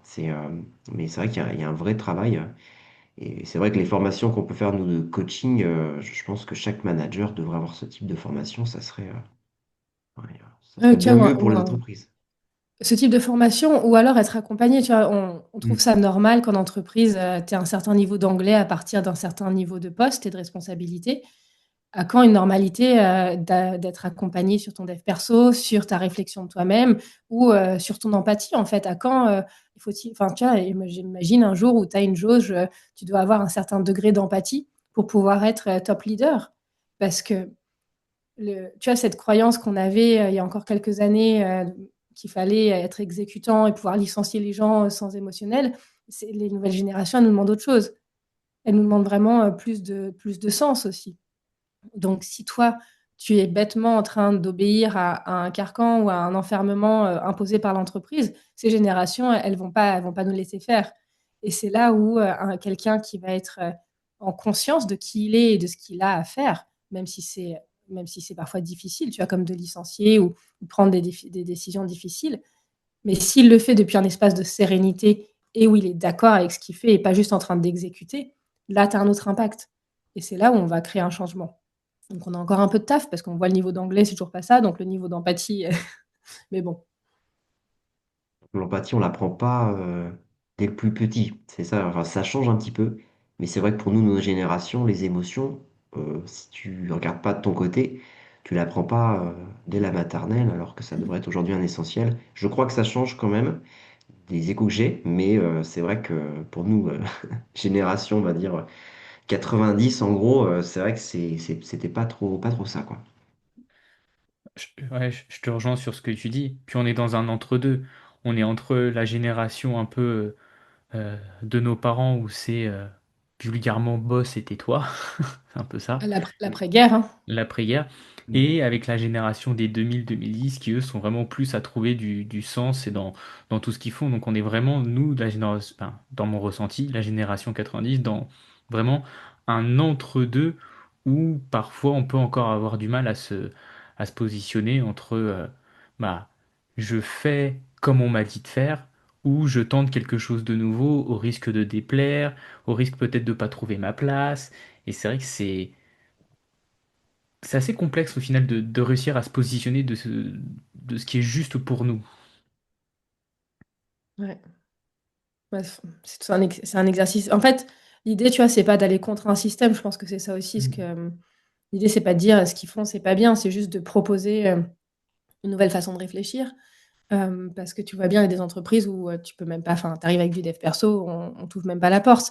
Mais ce qui est chouette, c'est de voir aussi que tu as tu vois, dans les grosses boîtes de pharma, on cherche quand même vraiment le bien-être de l'employé, hein, pour avoir beaucoup côtoyé ce milieu. Et c'est encore maladroit, mais tu as déjà une ouverture vers ça. Et tu as beaucoup de grands groupes qui de toute façon, sont obligés de faire ça. Donc, il y a des choses qui changent et tout n'est pas acheté dans le milieu corporate. C'est juste peut-être en apportant certaines consciences et certains partages qu'on va pouvoir permettre à ces personnes d'avancer en fait plus simplement, quoi. L'idée, c'est pas de réinventer la roue, c'est juste de donner deux, trois outils de plus. Mm. Tout à fait.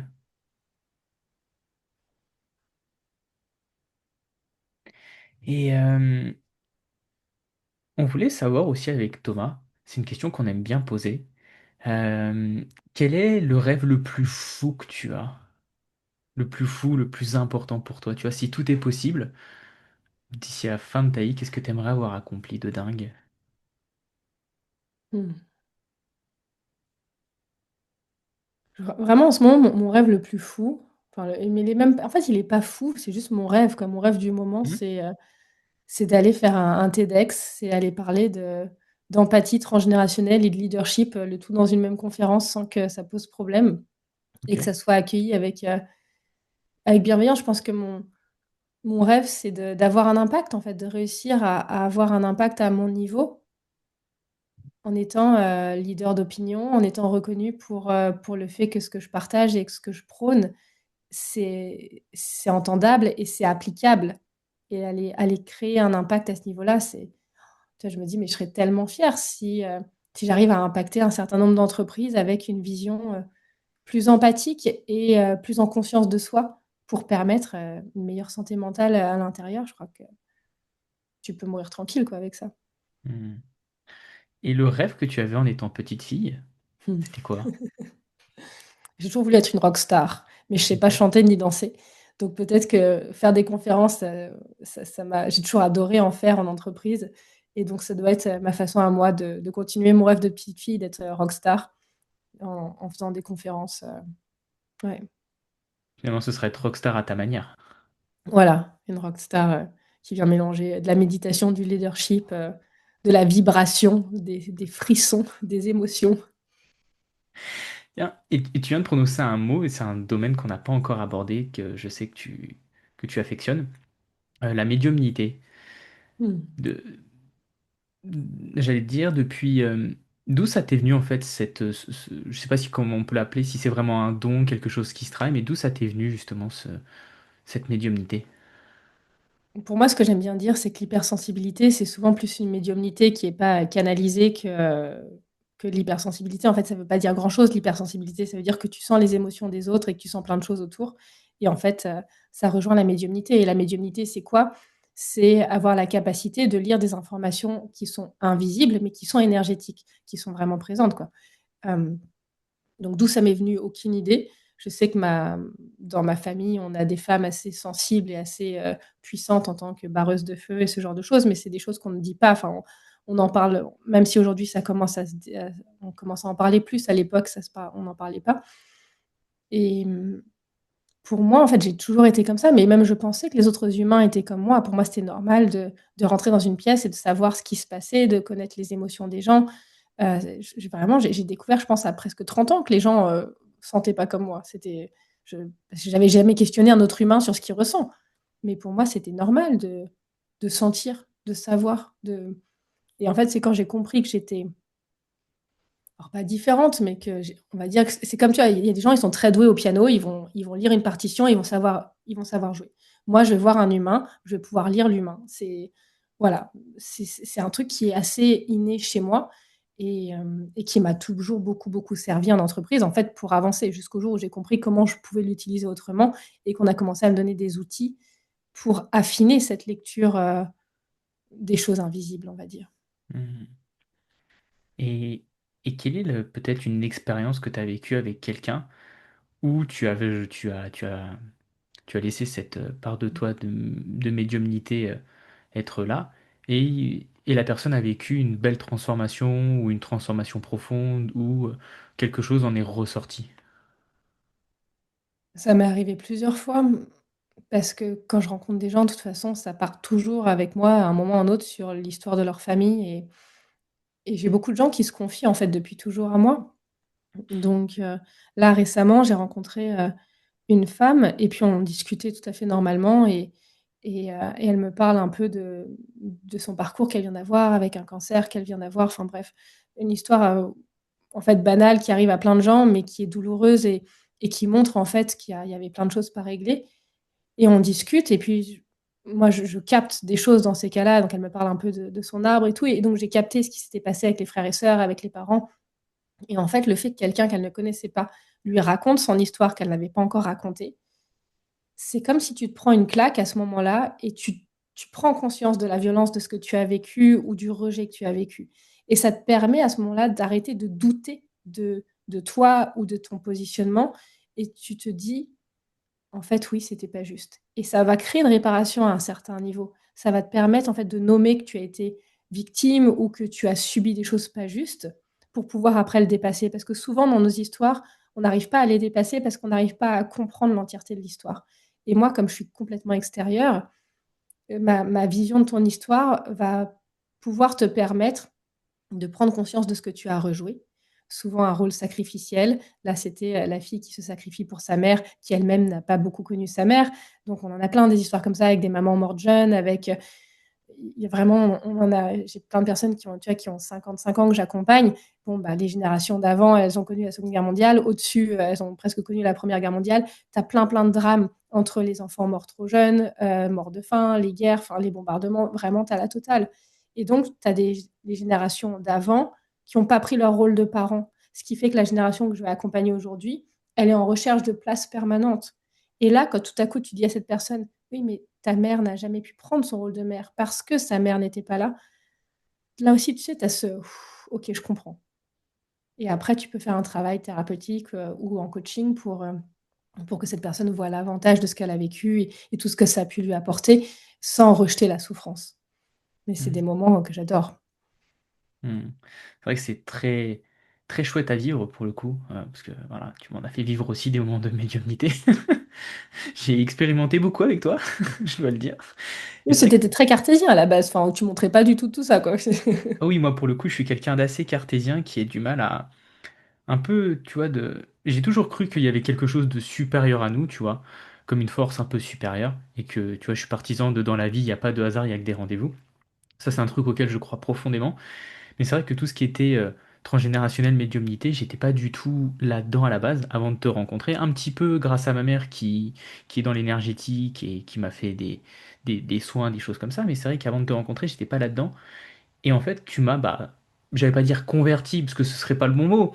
Mais en tout cas, tu m'as ouvert l'esprit là-dessus.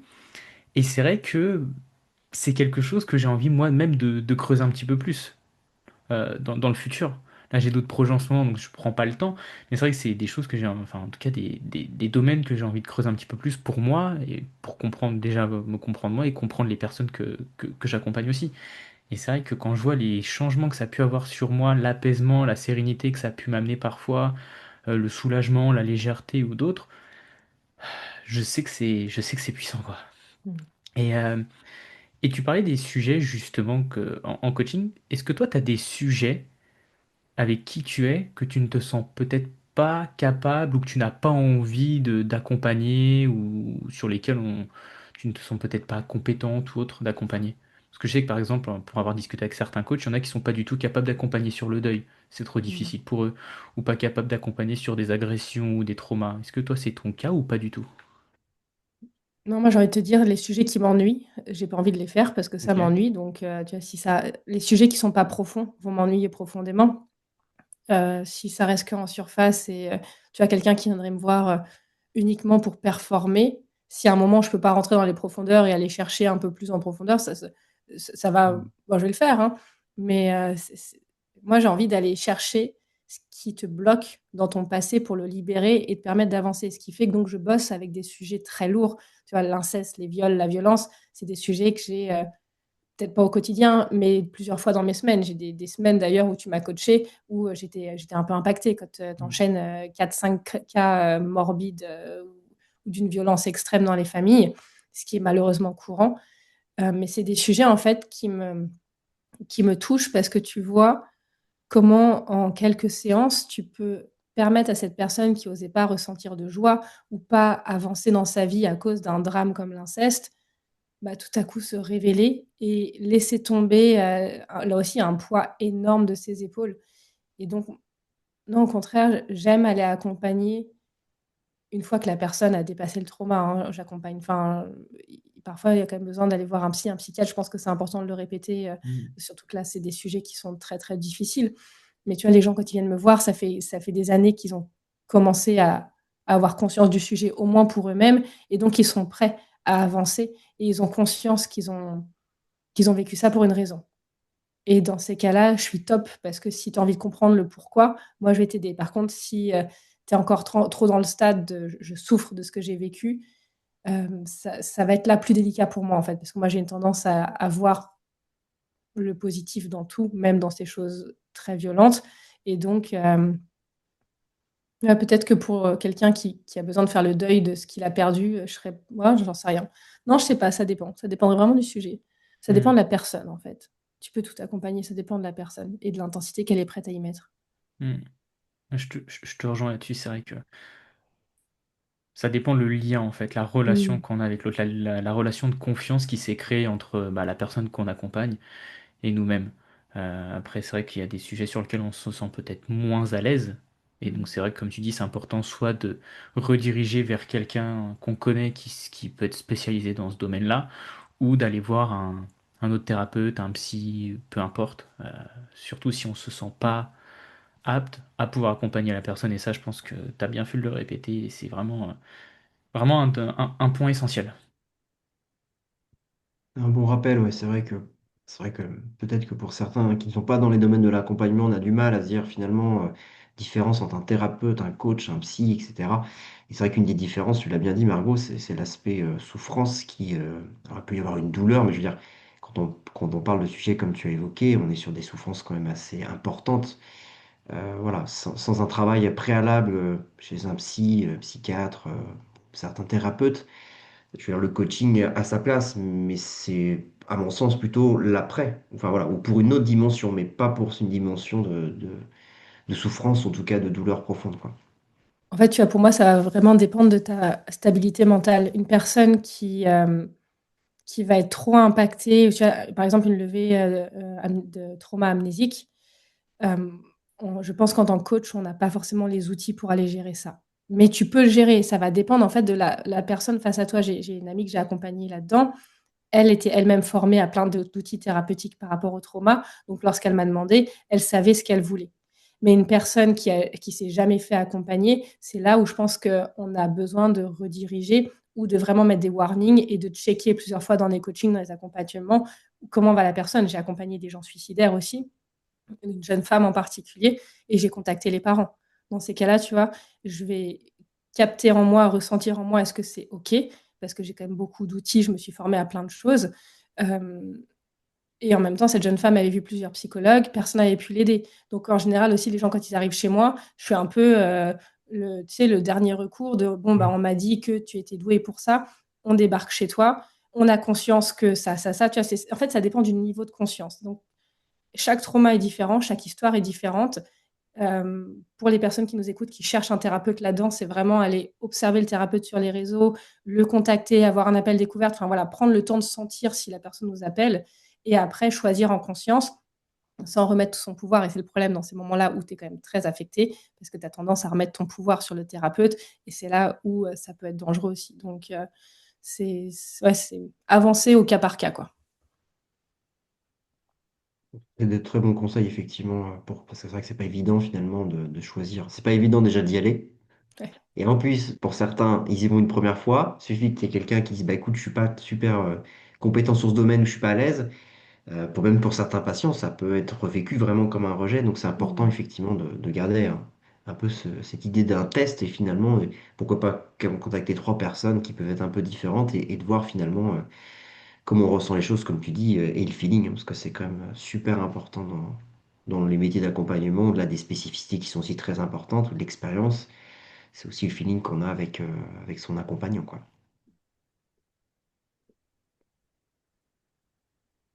Une autre question euh, qu'on avait notée avec Stéphane, euh, ça a été quoi le choix que tu dirais le plus difficile dans ta vie? Hem, Quand j'ai quitté le milieu de l'aluminium, on en parlait un peu avant l'enregistrement. C'était suite à un harcèlement sexuel, donc c'était une période où j'étais très fragile dans ma tête et j'ai décidé de reprendre des études tellement j'étais perdue. J'avais 25 ans, mon CV était consacré qu'au milieu de l'aluminium, donc aucune autre entreprise dans un autre domaine ne voulait me prendre, donc grosse blessure de rejet à ce moment-là aussi et hem et donc j'ai décidé de reprendre des études et d'attaquer l'entreprise, au prud'homme et ça a été, difficile. Ça a été courageux et difficile. C'est un moment où j'étais très, très perdue en moi et c'est vrai, c'est des années assez floues, en fait, qui m'ont forgée au final, mais des périodes où j'étais, je pense à moitié dépressive et complètement paumée, quoi. Donc le mélange entre la dépression et être perdue, ça aide pas et donc je me suis raccrochée à des études, quoi. En reprenant des études, en demandant de l'aide à mes parents financièrement, ça m'a permis de souffler et donc aussi de me retrouver. Et justement, alors, du coup, c'est ces études qui t'ont permis d'aller dans le milieu de la pharma, c'est ça? Voilà, ouais. En fait, j'ai repris un master, j'avais pas besoin de qualification de plus, mais pour rentrer dans les entreprises en Allemagne, on te demande ton carnet de notes et les notes en France sont pas c'est pas le même système de notation. Tu vois, en Allemagne, c'est rare que tu aies moins de, on va dire, un 16/20, donc et en France, c'est très rare d'avoir un 16/20. Donc si tu traduis tes notes françaises en allemand, ils comprennent pas, quoi. Enfin, pour eux, tu es un cancre et donc je me suis dit à ce moment-là, c'est l'histoire que je me suis racontée, il faut que je reprenne des études pour avoir des meilleures notes pour pouvoir, obtenir un job dans une autre entreprise et en fait, c'est comme ça que j'ai rencontré l'entreprise pour laquelle j'ai commencé à travailler parce qu'ils faisaient un workshop avec mon université et quand je les ai rencontrés et là, c'est là où j'ai manifesté aussi. Je les ai vus, j'ai fait: «Eux, je vais bosser pour eux et je vais pas les lâcher» et par contre, j'ai manifesté mais je les ai pas lâchés non plus, quoi. Je les ai harcelés jusqu'à ce qu'ils me donnent un job. Ça a été plusieurs stages avant d'avoir le job, mais je l'ai eu et et c'est rigolo en fait comment, parfois on se raconte des choses et à ce moment-là, je me suis raconté que j'avais besoin de reprendre des études et je pense que c'est mon psychique qui avait juste besoin de revenir à une place, pour apprendre et pas pour performer.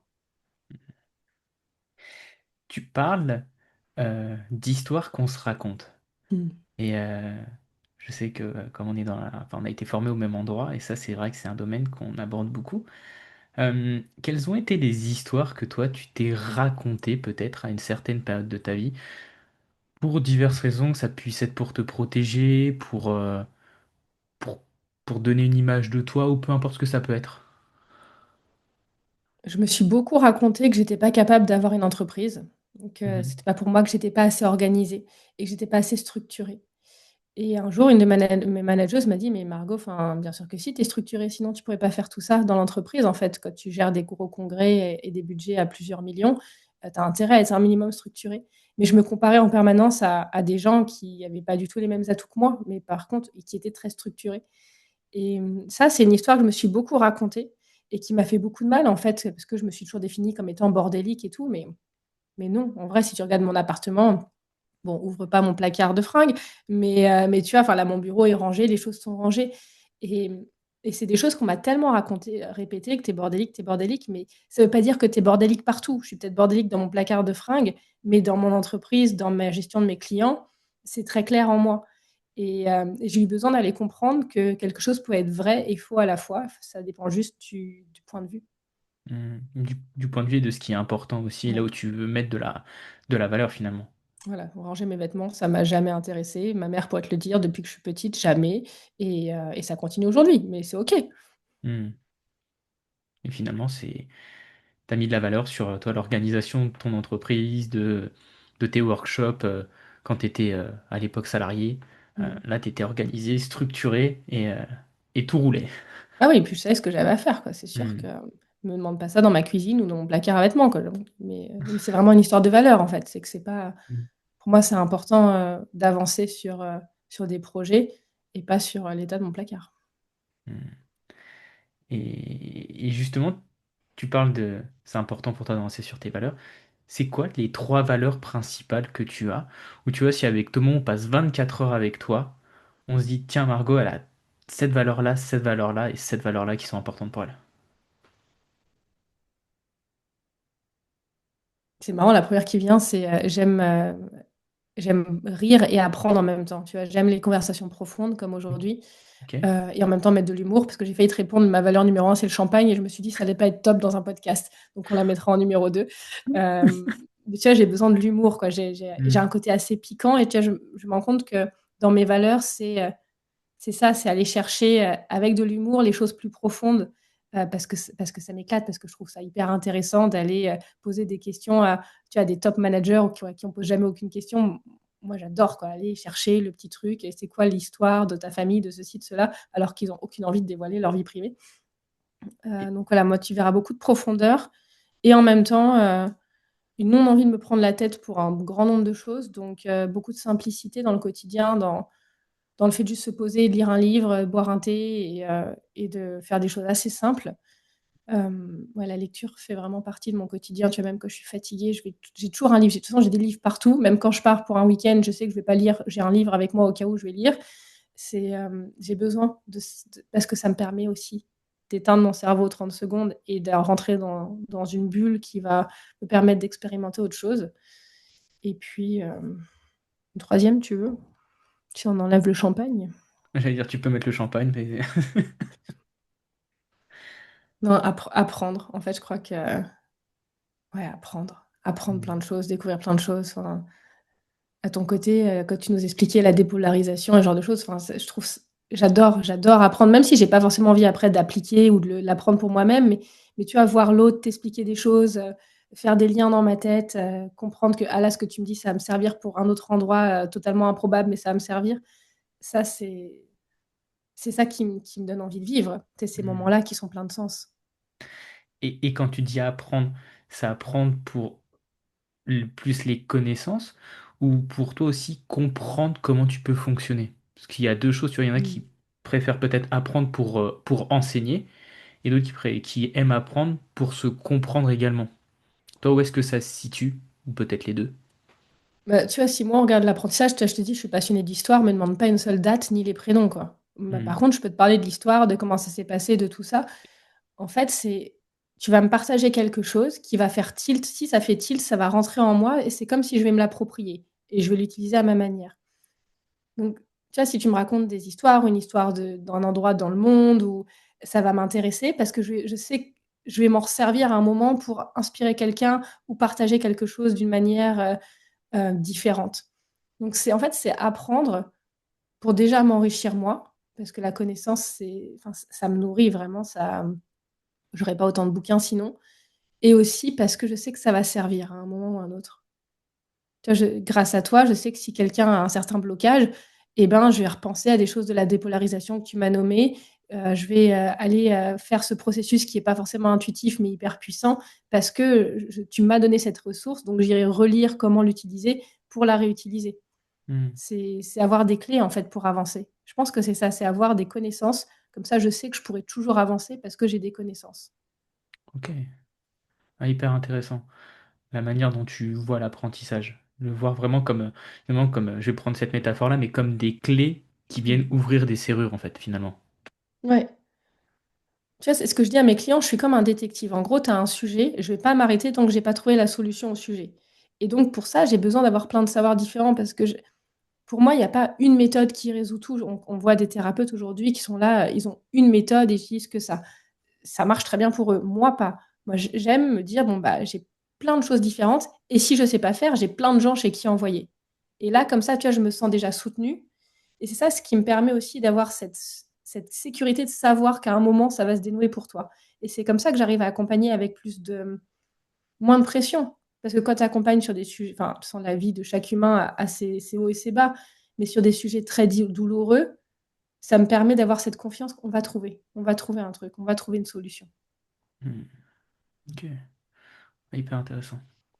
Ouais, c'est intéressant. Finalement, ça permet quand même de se dégager d'une certaine pression Mm. de performance ou de réussite. Parce que c'est vrai qu'effectivement, si tu as une méthode, elle fonctionne, c'est oui, non, quoi. Ça fonctionne pas. Alors que là, c'est plus, on va dire, c'est beaucoup plus souple. Donc, ouais, c'est intéressant comme vision. Hmm. Est-ce qu'il y a une personne qui t'inspire dans la vie? Ouais, il y a plusieurs personnes. Il y a Emma Watson, qui est l'actrice qui fait Hermione Granger dans les films Harry Potter, que je trouve très, très inspirante par déjà sa beauté, en fait, dans la personne qu'elle est, dans comment elle se tient quand tu la vois dans les interviews. Elle a un côté très humble et en même temps, elle a beaucoup d'humour. Elle a un côté pétillant qui est très chouette. Et surtout, c'est une personne qui, entre guillemets, malgré son succès, a continué d'apprendre. Tu vois, elle a repris des études après les Harry Potter.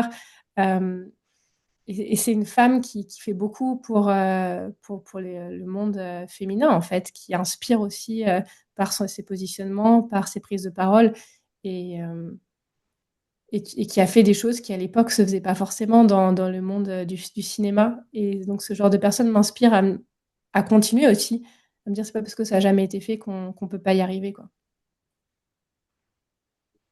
Et si on part sur des personnes peut-être moins connues dans ton Mm. entourage, qui t'inspirent dans ton entourage peut-être proche ou moins proche? J'ai une amie qui avait une sclérose en plaques et bon, qui l'a toujours, hein, c'est une maladie qui, je crois, ne peut pas disparaître entièrement et qui s'est battue contre cette maladie. Quand on lui a dit qu'elle ne pourrait plus jamais marcher, elle leur a dit non, c'est pas vrai. Et 6 mois plus tard, elle remarchait.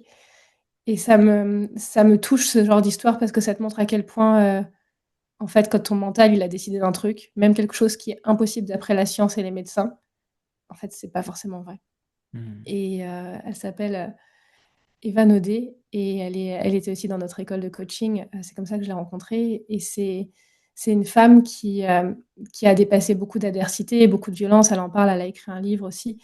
Et qui, malgré toute cette quantité de violence, et donc un système familial qui n'était pas là hein, pour l'aider quand elle était à l'hôpital ou dans son fauteuil roulant et qu'elle se faisait tabasser par son mec, euh, bah, qui a quand même dépassé une maladie qui est normalement comme un coup de guillotine. Quoi. Enfin, quand tu as une sclérose en plaques, surtout elle où ça allait rapidement, quand tu es en fauteuil roulant, ça va de pire en pire.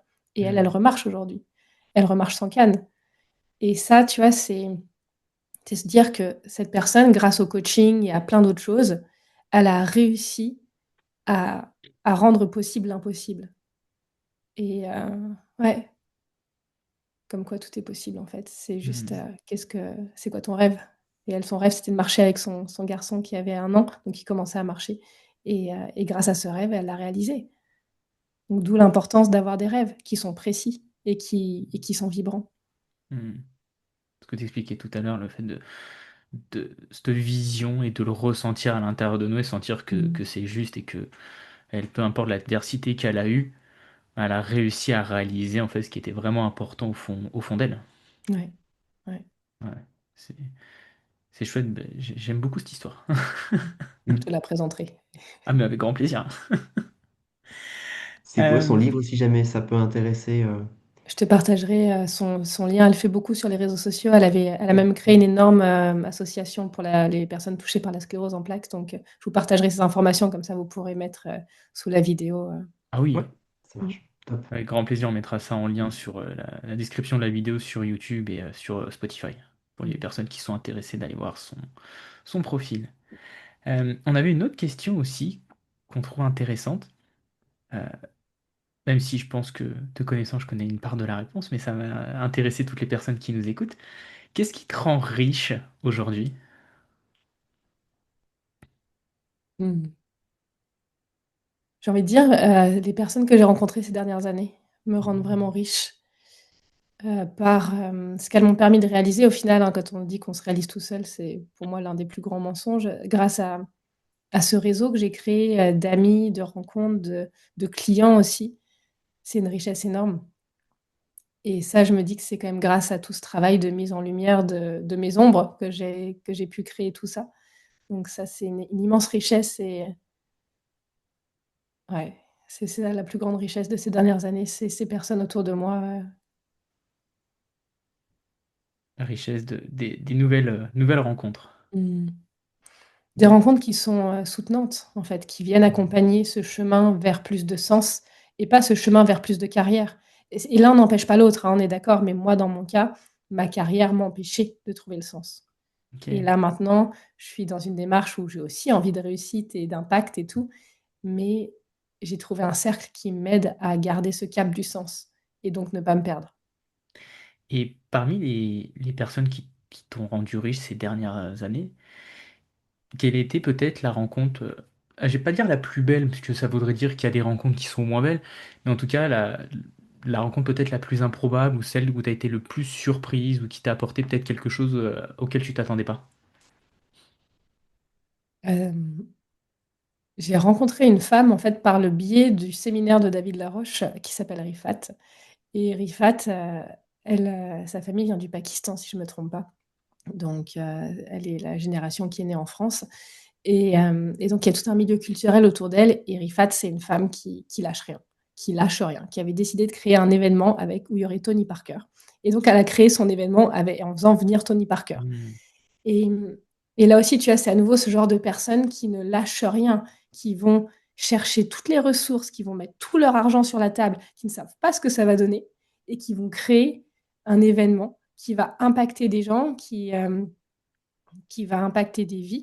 En fait, elle a donc créé cet événement auquel j'ai été invitée. Et, et j'ai vraiment découvert comment le mindset, comment la mentalité d'une personne peut tout transformer. Et surtout, j'ai pu voir que le rêve qu'elle avait a eu un impact sur des gens autour d'elle. Donc, comme quoi, quand tu viens vivre ton rêve, tu viens donner vie à ton rêve, tu sais jamais l'impact que tu vas avoir. Et en fait, l'impact qu'elle a eu qui est bouleversant, c'est qu'il y a une personne dont le rêve était de rencontrer Tony Parker et de lui parler, ce qu'il a pu faire. Et il est mort un mois après l'événement je crois, un arrêt cardiaque. Enfin, c'était pas du tout prévu qu'il s'en aille. C'était un jeune papa. Et en fait, elle a appris à son enterrement que cet événement, c'était vraiment quelque chose que lui, tu vois, qui l'a marqué. Et moi, ce genre de rencontre, ça m'inspire à me dire, mais continuons nos rêves, continuons d'y croire, continuons de nous donner les moyens, parce que ça va servir. Ça va servir à quelqu'un. Si c'est pas à moi, ça va servir quelqu'un à un moment. Et Hmm. donc, ouais, ça met un peu d'émotion. Ça se voit et ça s'entend. C'est un peu finalement cette phrase du film Gladiator que nos actes résonnent dans l'éternité. Ce Mm. que tu parles, que si ça ne sert pas maintenant, bah, que ce que toi tu veux mettre en place, ça puisse servir peut-être à la génération de ta fille ou encore à d'autres générations après. Oui, et puis que ça, en fait, si ça sert ton cœur, tu vois, si ça sert tes valeurs, ça peut même être, enfin, tu as envie de faire une cuisine plus healthy ou, j'en sais rien, tu vois, si ça sert tes valeurs, ça va forcément servir au moins une personne. Et souvent, on est là, en plus aujourd'hui, avec les réseaux sociaux, à chercher le like, à chercher la quantité. Mais là, tu te rends compte, il y a une personne qui, grâce à toi, avant de mourir, peut vivre son rêve. Mm. Et cette personne, pour moi, elle a plus de valeur que 100 000 vues sur YouTube, en fait. Et c'est là où on revient à des choses très simples et profondément humaines et qui ont vraiment du sens. Mm. C'est très, très inspirant ce que tu partages, ce que tu dis, finalement, aider les personnes à pouvoir vivre leurs rêves, vivre leur vie, et que à travers ce qu'on propose, tous les trois, ou avec d'autres thérapeutes, d'autres coachs ou d'autres personnes qui aident, pouvoir impacter ne serait-ce qu'au moins une personne à réaliser quelque chose d'important pour elle. Mhm. Et c'est vrai que c'est puissant de le penser comme ça. Et toi, tu parles du rapport aux réseaux sociaux. Moi, je suis plus du tout dans la recherche de likes comme j'étais avant. Je me dis, bah, si je publie un post ou je fais une vidéo ou quoi que ce soit, mais qui peut impacter ne serait-ce qu'une personne, même si je suis pas au courant, et ben en fait, cette vidéo-là ou ce post-là aura plus de valeur que si je fais 100 000 likes, mais que personne ne bouge derrière, quoi. Mhm. Ouais, c'est ça, hein. Le dev perso, c'est pas ce que tu sais, mais c'est ce que tu fais, comme Hmm. dirait David. Et revenir à ça, quoi.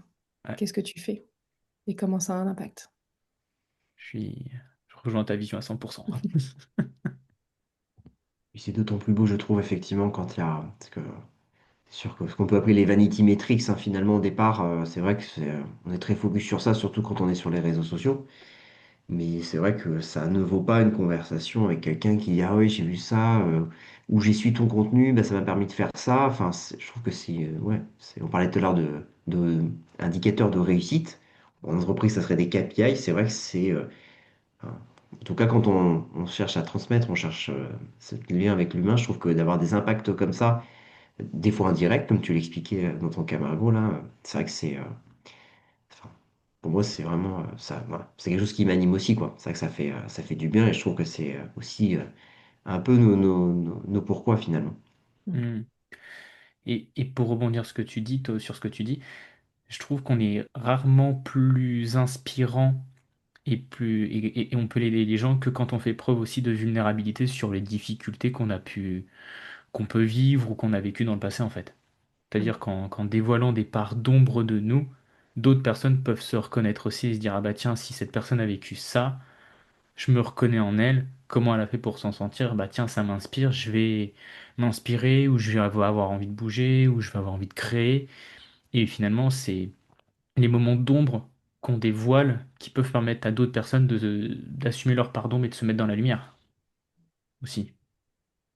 Ouais, faire preuve de vulnérabilité et en même temps rester humble et en même temps oser nommer ce qui a été fait. C'est tout un mélange pas toujours évident à trouver, mais ça se sent en fait. Et l'authenticité, pour moi, c'est pas toujours ce qu'on nous montre sur les réseaux aussi, de ce côté shiny, tu te filmes en train de pleurer. Non, en fait, l'authenticité, c'est dans ton cœur où, ok, tu as conscience de ton parcours et tu as conscience des humains autour de toi, en fait. Et donc, tu prends tout ça en compte et tu avances en étant la meilleure version de toi-même et en ayant conscience de tes failles, ou pas toujours d'ailleurs, mais en ayant conscience que t'es pas parfait et que tu es prêt à te remettre en question. Et là, on va aller créer de la vraie authenticité au service de nous-mêmes et au service des gens qui sont autour de nous.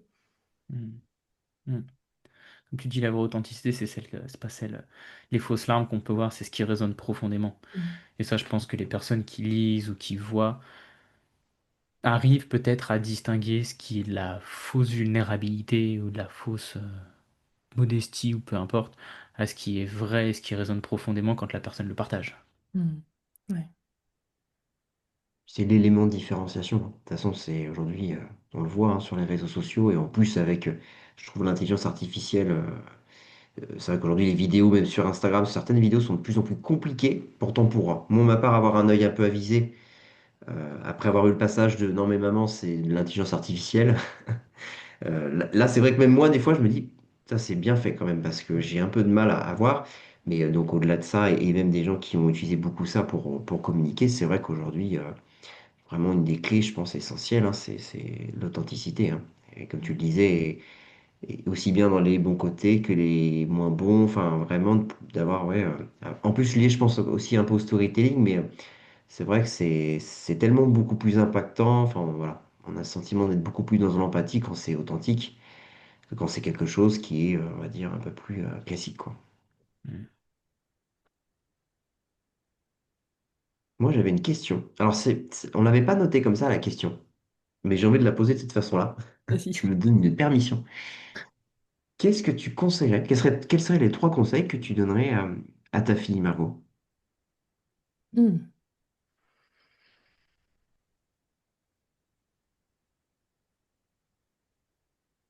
De pas essayer de rentrer dans une case, même si on a conscience que parfois, rentrer dans une case pour apprendre à en sortir, ça peut être un très beau chemin. Mais vraiment d'oser, se défaire de ce que la société nous impose au niveau financier, réussite, ou cette image de à quoi doit ressembler la vie que tu es censé vivre. Oser se détacher de ça pour aller écouter, qu'est-ce qu'elle a envie de faire, en fait. Et aussi de s'intéresser profondément à un sujet. Quand on voit des gens parfois un peu en perte de sens, c'est souvent qu'ils ont pas de su tu vois, ils vont avoir des petits trucs à droite à gauche, mais ils ont pas un sujet qui les intéresse vraiment. Et c'est une amie qui m'avait dit ça, elle avait dit qu'elle s'en fiche que ses garçons aient des mauvaises notes à l'école. Le principal, c'est qu'ils soient excellents dans un domaine qui les passionne. Et ça m'a toujours marqué cette phrase. Et il y en a un qui donc, est devenu, mécano sur les avions, et l'autre, qui est passionné par les oiseaux et qui va travailler, dans des réserves animalières. Et tu te dis en fait, ouais, elle a tout compris. Sois passionné par un sujet, et avance avec ça, ça t'amènera forcément quelque part. Mm. J'aime beaucoup ce conseil. Mmh. Sois excellent quelque part et vas-y à fond. Ouais. Je pense que Ouais, et c'est puis même, important. tu vois, si ça t'apporte pas, officiellement, tu vois, il y a un de ces garçons qui a commencé avec les Lego, donc tu le vois pas où ça va t'amener. Mais on s'en fout, en fait, tu vois? Là, ma fille, elle a 3 ans, elle adore la lecture. Bon, bah, on lit énormément de livres, elle adore le memory, et ben, on fait du memory, quoi. Enfin, on va pas chercher midi à 14h, et je suis pas en train de me dire: «Elle ira faire maths sup, maths spé». Je me dis juste: Mm. «C'est chouette pour sa mémoire, elle aime beaucoup les animaux. Bon, bah, écoute, on va vers ça, quoi. On va nourrir ça, parce que c'est ce qu'elle nous demande». Et je pense qu'aujourd'hui, en tant que parent, c'est de plus en plus complexe avec toute cette technologie, et donc ramener les enfants à des choses très manuelles, ou très empathiques comme, du contact avec les animaux, bah, ça amène un ancrage dans la vie que le virtuel pourra jamais amener. Et donc je me dis que c'est l'une des clés en ce moment pour essayer d'être, la meilleure maman que je peux être avec ma connaissance du jour, qui va être, l'accompagner à aller découvrir ses passions et à les suivre. Mm. Top. J'aime beaucoup. J'aime beaucoup ce conseil et je suis pas étonné que tu lui donnes celui-ci. Je lui donnerai. Là, à 3 ans, je crois qu'elle s'en fiche. Oui, mais si tu lui donnes à 20 ans ou à 15 ans, Ouais. et je trouve ça bien que tu veux pas la mettre dans des cases tout de suite et faire finalement ce qu'elle aime et pas essayer de la, entre guillemets, de la formater à ce On qui en peut reparle, faire hein, quand elle bien. devra rentrer au collège et qu'elle me dira qu'elle veut tout envoyer péter. On en reparlera à ce moment-là, on sera un petit coaching, tu me rappelleras ça. Pas de problème, je te dirais. Tu te rappelles le 11 décembre 2025? Ou c'est elle qui va prendre l'extrait du podcast. Maman, tu te souviens, le 11 décembre 2025, tu m'avais pas dit que je m'affirmais dans mes passions, Mmh. mais c'est un chouette conseil, effectivement. Et d'ailleurs, pour rebondir sur ça, c'est vrai que dans des travaux introspectifs, enfin, moi, c'est ce que j'ai fait. C'est vrai que je me suis beaucoup rapproché de ce que je faisais déjà avec passion et amour petit. Comme tu disais, là, par exemple, moi, ça m'a fait tout de suite écho, tout ce qui est construction, Lego, etc. C'est des choses enfin, j'adorais ça. Et donc, il y a forcément quelque chose à reprendre, en tout cas dans une vie adulte. Et c'est vrai que c'est chouette de vraiment le travailler pour que ça se fasse spontanément et que, ben, enfin, moi, dans mon cas, j'avais perdu un peu le fil. Et c'est en revenant un petit peu en arrière dans le rétroviseur, je me suis dit, tiens, c'est marrant, il y a des aspects comme ça que j'ai bien aimé et que j'ai envie de retrouver dans ma vie d'adulte, quoi. Mmh. Oui, et puis on n'est pas obligé de tout transformer en un job, hein. Ça peut être après Mm. juste, tu as envie de bricoler le week-end et avoir, une boutique sur Etsy pour vendre, les étagères que tu fais toi-même, pourquoi Mm. pas, quoi? Enfin, ou pas, quoi, ou juste pour tes potes. Enfin, c'est juste, je pense qu'aujourd'hui, encore plus, enfin, avec tout ce digital, avoir un hobby, une passion qui est vraiment, concret dans la matière, ça va énormément aider notre cerveau aussi à rester dans l'instant présent et à pas être surchargé d'informations en permanence. Hmm. Moi, comme tu le disais, ça fait un ancrage. Et puis, c'est Mmh. bien, c'est que c'est quelque chose que on est sur la dimension de plaisir, donc on sait que quoi qu'il se passe dans nos vies, qu'il y a des hauts et des bas, c'est hyper important, justement, quand tu es dans le bas, de pouvoir avoir ce genre de choses qui permettent vraiment on va dire, de retrouver le plaisir quand il y a des phases où on est moins dans cette étape-là, quoi. Hmm. Ouais, top. Bah, merci Margot pour tous ces beaux partages que tu nous as fait. On arrive bientôt à la fin du podcast et avec Thomas, on a une petite tradition. C'est les questions de l'invité. Donc, je t'ai demandé en privé de préparer 6 questions pour Thomas et moi, sachant qu'on ne fera pas les 6. La dernière fois, on avait donné des numéros et je sais que tu m'as dit que tu avais préparé de sacrées belles questions. Donc, Thomas, si c'est OK pour toi, au lieu de qu'on tire les chiffres au sort cette fois-ci, ce que j'ai proposé à Margot avant l'enregistrement par message, c'est que ce soit elle qui nous donne les questions qui lui paraissent le plus pertinentes pour nous. Est-ce que c'est OK pour toi qu'on fonctionne comme ça aujourd'hui? Eh ben, écoute, oui, j'ai imaginé ça quand tu m'as dit que ça allait pas être les chiffres. Je me dis, tiens, peut-être qu'elle a laissé libre choix à Margot, mais ça me va très bien aussi. On peut Yes. faire comme ça. Eh bah parfait. Euh, Du coup, Margot, je te laisse choisir les questions et à qui tu veux la poser. Ok, bah, je vais commencer avec une question pour Thomas que je connais un peu moins. Et Thomas, j'aimerais te poser la question, qu'est-ce qui, dans ton histoire personnelle, a le plus influencé la personne que tu es aujourd'hui dans ton entreprise? Très belle question. Très très belle question. Euh, c'est marrant parce que, alors, assez spontanément, je pense à ma maman. Mhm. Enfin, je pense à une personne, je pense à ma maman. Alors, pourquoi? Parce qu'il y a une part de sensibilité que je pense qui vient plus de ma maman, même si mon papa l'est. Je l'ai moins vu dans ce rôle un peu plus masculin de papa, etc. Mais oui, c'est... alors pourquoi? Parce que je pense que ce lien avec l'humain aujourd'hui dans mon entreprise, donc là, au coaching, avec cette sensibilité-là, ça vient ouais, totalement de ma maman et c'est vrai que c'est quelque chose, c'est une part de moi que j'ai pas vraiment épousé, pas totalement épousé, peut-être pas totalement accepté, je dirais aussi dans mes anciens jobs. Et c'est vraiment une part enfin, qui est hyper importante et je l'ai redécouvert il n'y a pas non plus si longtemps que ça. Et maintenant que je dois dire que je l'accepte quasiment à 100%, enfin j'ai vraiment pas de mal avec ça. Le fait d'être très à l'aise avec ses émotions, enfin j'ai pas de mal à dire que oui je peux pleurer devant un film un peu gnangnan. Alors qu'avant, à Cadeau 20 ans, de je t'aurais Noël. dit les films de Noël, voilà, avec la petite musique et tout. Mais oui, je pense que c'est ça. C'est vraiment cette sensibilité-là. Et c'est marrant parce que ma mère qui était dans le médical, bon, plutôt dans le secrétariat, donc voilà, assez, on va dire, classique, est repartie elle aussi dans l'humain où elle s'occupe d'enfants qui ont un handicap, donc je crois que c'est AESH ou je ne sais plus trop le terme, mais voilà. Et c'est vrai que du coup, c'est marrant parce qu'elle a changé avant que je change moi de boulot pour aller vers le coaching. Et je pense que ouais, c'est cette part d'elle ouais, qui a dû faire, en tout cas en partie, mon entreprise aujourd'hui.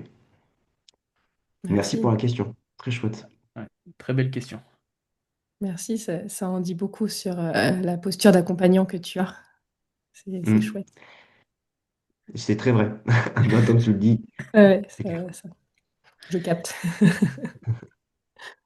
Ok, Stéphane, j'ai une question pour toi. Celle-là, j'ai très très envie de te la poser. Je m'en suis Quel est douté. le meilleur conseil que tu n'as jamais suivi? Le meilleur conseil que j'ai jamais suivi. Ouh. C'est une très bonne question aussi. Meilleur conseil que j'ai jamais suivi. Mhm. Euh, Ah si, j'en ai un. Le meilleur conseil que j'ai jamais suivi, c'est on m'a très régulièrement dit, tente, de toute façon, la seule chance que tu as, c'est de réussir. Et c'est un conseil que j'ai beaucoup de mal à suivre parce que je suis de nature à aimer contrôler ce qui se passe. Moi maintenant, j'arrive de plus en plus à lâcher prise, mais c'est-à-dire que quand j'étais petit, je tentais pas forcément, tu vois, j'avais toujours peur de rater, enfin toujours, pas toujours, mais en tout cas très régulièrement peur de rater, très régulièrement peur de ce que les autres pouvaient penser de moi si je tentais quelque chose d'un peu farfelu. Enfin, je vais prendre un exemple. J'ai horreur de danser parce que j'ai peur qu'on se foute de moi. Alors qu'en vrai, bah, tente de danser, de toute façon, la seule chose que tu peux réussir, bah, c'est de prendre du plaisir. Et tu vois, c'est quelque chose qu'à l'époque, j'arrivais pas à faire et que j'ai toujours du mal à faire. Mais ouais, le conseil que j'ai jamais suivi, je crois que ce serait celui-ci. Tente, la seule chance que tu as, c'est de réussir. C'était un prof de technologie à la base qui nous disait ça en cinquième, pour dire à quel point ça remonte. Et pour les élèves qui osaient pas lever la main, il disait, bah lève la main, de toute façon, la seule chance que tu as, c'est de donner la bonne réponse. Et tu vois, Ce conseil vient pas de lui, ça vient plus de mon père. Mais tu vois, ça me fait le parallèle avec ce conseil-là. Enfin, enfin, ce que disait ce prof que j'avais complètement oublié. Tu vois, qui vient de me faire un rappel. Tant de toute façon, bah, la seule chance que tu as, c'est de réussir. Et ça fait également un parallèle avec ce que disait Nelson Mandela. Bah, quand je tente quelque chose, soit je gagne, soit j'apprends finalement. Donc en fait, tu perds pas vraiment. Et si les gens se moquent de toi, bah, libre à eux. Donc, ouais, je crois que ce serait ce conseil-là, tu vois, par rapport à ta question. Tente, la seule chance que tu as de toute façon, c'est de réussir. Tu m'as fait une jolie pirouette parce que je t'ai demandé le conseil que tu n'avais jamais suivi, mais au final, tu l'as suivi, celui-là. Mais Le- j'aime beaucoup. Lequel que j'ai suivi? Bah, au final, tu as tenté plein de choses. Ah oui, oui, j'ai tenté plein de choses. Après, il y a encore des choses que je tente pas trop, justement, parce que j'ai peur du résultat. Mais après, oui, j'ai tenté plein de trucs. Quitter le salariat, me lancer dans l'entrepreneuriat, me lancer dans le coaching. Enfin, effectivement, j'ai tenté dans plein de domaines. Est-ce que tu disais par rapport à tous tes partages, j'ai tenté dans des domaines qui étaient importants pour moi, où je sentais une certaine vibration. J'ai pas tenté dans des domaines qui m'intéressaient pas. Mm. J'ai pas tenté de me lancer dans la musique ou dans la peinture, ou parce que c'est des domaines qui ne me passionnent, mais pas du tout. Euh, mais j'ai tenté dans des domaines, oui, qui étaient importants pour moi. Ça, c'est vrai. Et encore, quoique, même dans des domaines importants pour moi, il y a des fois, j'avais quand même un gros frein à main. Donc, Donc, c'est un pas rappel toujours aux vrai. auditeurs, desserrer le frein à main, ça avance mieux après. C'est ça. Tu vois, par exemple, dans le sport, quand je faisais du hand, c'était important pour moi, j'adorais ça, et pourtant, il y a plein de fois où j'ai pas tenté parce que j'avais peur de la réaction Mm. de l'entraîneur ou j'avais peur de la réaction de mes coéquipiers, alors que bah c'est bête, sachant que on est aussi là pour se tromper quand on fait du sport, on est aussi là pour se tromper, pour apprendre. Donc tu vois, c'était pas petit, c'était pas toujours vrai, ça l'est toujours pas adulte, mais je suis plus à l'aise avec ça quand même. Une deuxième question peut-être, Margot, pour Ouais. Thomas et moi? Euh, ouais, ok, je vais poser une autre question à Thomas. Alors, et après à toi. Donc, Thomas, quel a été un moment où tu as cru que tout s'écroulait, mais finalement, ça t'a redirigé vers quelque chose de plus juste? Ah bah, très spontanément, ma rupture amoureuse de 2020, pendant le Covid. C'est vrai que ça a été vraiment le moment où je me suis. En fait, il faut savoir que j'ai été en couple plutôt jeune, en fait, assez rapidement, à l'âge de 17 ans, ce qui fait que j'ai pas eu le moment. Mais je pense que j'ai un petit peu voulu échapper ce moment-là aussi. Voilà, tout n'est pas, c'est pas un hasard. Où je suis vraiment arrivé seul, c'est-à-dire que je suis parti de chez mes parents avec un appart, etc. Et en fait, j'ai switché même si je n'étais pas très lié à mes parents, parce que j'étais en études, donc j'étais parti toujours à droite et à gauche, mais je suis quand même passé de domicile familial à domicile à deux, finalement. Mm. Et c'est vrai que je me suis dit, mais qu'est-ce que je vais faire tout seul, en fait? Enfin, c'est vraiment cette réflexion-là. Puis alors, mis avec le Covid, avec les confinements, donc le fait de pas bouger, etc., c'était vraiment voilà, la pire période, entre guillemets, parce qu'il y avait le total confinement. Et à la fois, ça a été aujourd'hui, je trouve, la période qui m'a le plus. Enfin, c'était un catalyseur de fou parce que ça m'a permis de faire plein de choses. Déjà enfin, de changer complètement de branche de métier, de se lancer dans l'entrepreneuriat. Enfin, j'ai repris une activité sportive. Je me retrouve un peu dans ce que disait Stéphane, dans ce côté, moi j'ai envie de le faire, puis j'ose pas. Moi j'étais beaucoup dans ça, beaucoup de procrastination. Et c'est vrai que j'ai fait énormément de choses. Là, je me dis que ça fait en gros 5 ans. C'est fou quoi. Donc ça a été le plus difficile. Sur le moment, je me suis dit, ok, j'avais cette impression un peu de repartir à zéro. Mais voilà, comme on le dit, hein, ça a été une phase nécessaire en tout cas pour remettre en ligne finalement le chemin et dire, tiens, il y a un truc qui a déconné, il y a des choses sur lesquelles je suis plus aligné. Et justement, ça a été vraiment on va dire le cataclysme qui m'a permis de revoir différemment ma direction. Alors c'est vrai que sur le moment, j'ai pas été aussi philosophique, ce qui est normal, mais non, non, c'est vrai que ça m'a beaucoup aidé. Et voilà, aujourd'hui, je suis là où j'en suis très fier. Mm. Comme quoi, un des plus gros tsunamis, on peut vraiment aller créer quelque chose de très beau, même si sur le moment, c'est pas très confortable. Ouais. Hmm, c'est clair. Et Stéphane, une dernière question. Donc, je te connais un peu, et tu vois, je suis curieuse de savoir à quoi ressemble la prochaine version de toi, celle-là qui est en train de naître en ce moment. À quoi elle ressemble? C'est une question challengeante que tu me poses, parce que je suis en train de justement de travailler dessus. Comme ça, on va créer, tu vois, là, on va faire de la manifestation du futur Stéphane. Comme quoi tu me connais vraiment très très bien. Mais de toute façon, tu me décryptes à chaque fois qu'on se voit, donc voilà, je sais. Avant même que je parle, tu sais ce qui se passe. C'est très très drôle à observer d'ailleurs. Pour ceux qui n'ont pas eu l'occasion encore, contacter Margot, franchement, c'est assez incroyable. Juste à pouvoir comment on est, elle se dit, ah tiens, toi, il y a ça qui va pas, ça qui va pas, ça qui va pas. Et 99% du temps, c'est oui, t'as raison. Donc pour répondre à ta question, mon moi du futur, à quoi il ressemble? La prochaine Euh, version de toi. Comment? La prochaine version de Ah, la toi. prochaine version de moi.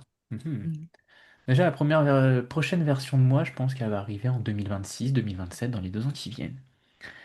Et là, la vision que j'ai, c'est affirmer et incarner ce que je propose. Que pour l'instant, je pense que je l'incarne pas assez. Ce qui Mm. fait que j'ai du mal à passer à l'étape supérieure. Donc c'est vraiment j'incarne ce que je propose, j'incarne qui je suis, j'assume enfin qui je suis. Et non plus je me cache derrière la chance ou la chance ou la potentielle, comment dire, coup de bol que parfois je me dis, ah, quand je fais un bon coaching ou quand j'arrive à faire quelque chose, ah, mais c'est de la chance. Ah, mais voilà. Donc non, j'assume pleinement qui je suis, j'assume mes réussites. Euh, J'assume aussi mes parts d'ombre, ce que j'ai commencé à faire d'ailleurs il n'y a pas très longtemps sur LinkedIn avec une histoire qui m'est arrivée. Donc ça, je commence à faire des ateliers et des workshops, mais en présentiel, en groupe. Ça, c'est vraiment quelque chose qui me tente. J'ai besoin de retrouver du contact physique et de l'humain. Parce que être derrière son ordinateur, c'est bien, mais avoir de la présence physique et pouvoir discuter vraiment avec des personnes, ressentir les énergies, euh, créer du contact, mais je dis pas qu'en virtuel c'est pas du vrai contact, mais du vrai contact humain, avec des personnes physiques ou en chair et en os devant soi, c'est quand même beaucoup plus sympa. Donc voilà, ma prochaine version c'est ça. J'assume, j'incarne. Tu vois, j'ai un peu cette vision de moi un peu en peut-être paraître prétentieux, mais c'est pas grave, je le dis quand même. On Un va le peu comme visionner. un peu comme un mentor, tu vois, un mentor de personnes qui auraient besoin, tu vois, par exemple, comme si j'accompagnais mon moi du passé, tu vois, comme si j'étais le mentor de mon moi du passé, mais avec les personnes qui en ont besoin, tu vois. Un mentor dans le bon sens du terme, pas dans le sens guide ou gourou, mais un Mm. mentor de, bah, je t'accompagne vers la meilleure version de toi-même. Tu vois, moi, c'est vraiment ça qui m'inspire. Accompagner les gens à trouver la meilleure version d'eux-mêmes. Euh, Donc le prochain Stéphane, il incarne vraiment cette vibration de tout ce qu'il a transformé ouais, c'est pour ça. permettre aux autres personnes d'en profiter. Ouais, complètement. Et, euh, et ça passe par ce que je suis en train de mettre en place là. L'outil dont tu parlais tout à l'heure, la dépolarisation, qui est moi un outil de coaching que j'adore. Je Que peux tu maîtrises. l'expliquer pendant des heures et des heures et des heures, les yeux fermés. Tellement tellement, tu vois, pendant très longtemps, je me suis posé la question de comment je voyais le coaching, qu'est-ce que je voulais proposer.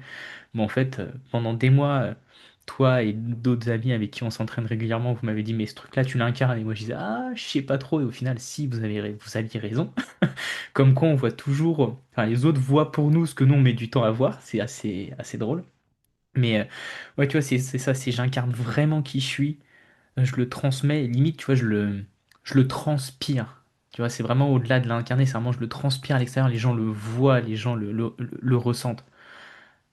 Ressentent ce que je veux dégager, ressentent en moi cet humour, cette bienveillance qui m'accompagne aussi dans les coachings, qui fait que j'arrive à accompagner sur des sujets difficiles dont tu parlais tout à l'heure, les incestes, les agressions sexuelles.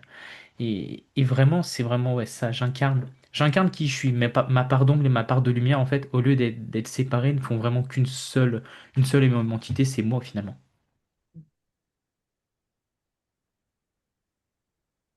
Ça résonne, ça vibre. Ouais, je sens que quand je le dis, ça vibre. Et Mm. ça fait plaisir parce que ça fait des mois que je tourne un petit peu autour, que je tricote et tout. Et là, je commence à avoir un truc qui s'éclaircit.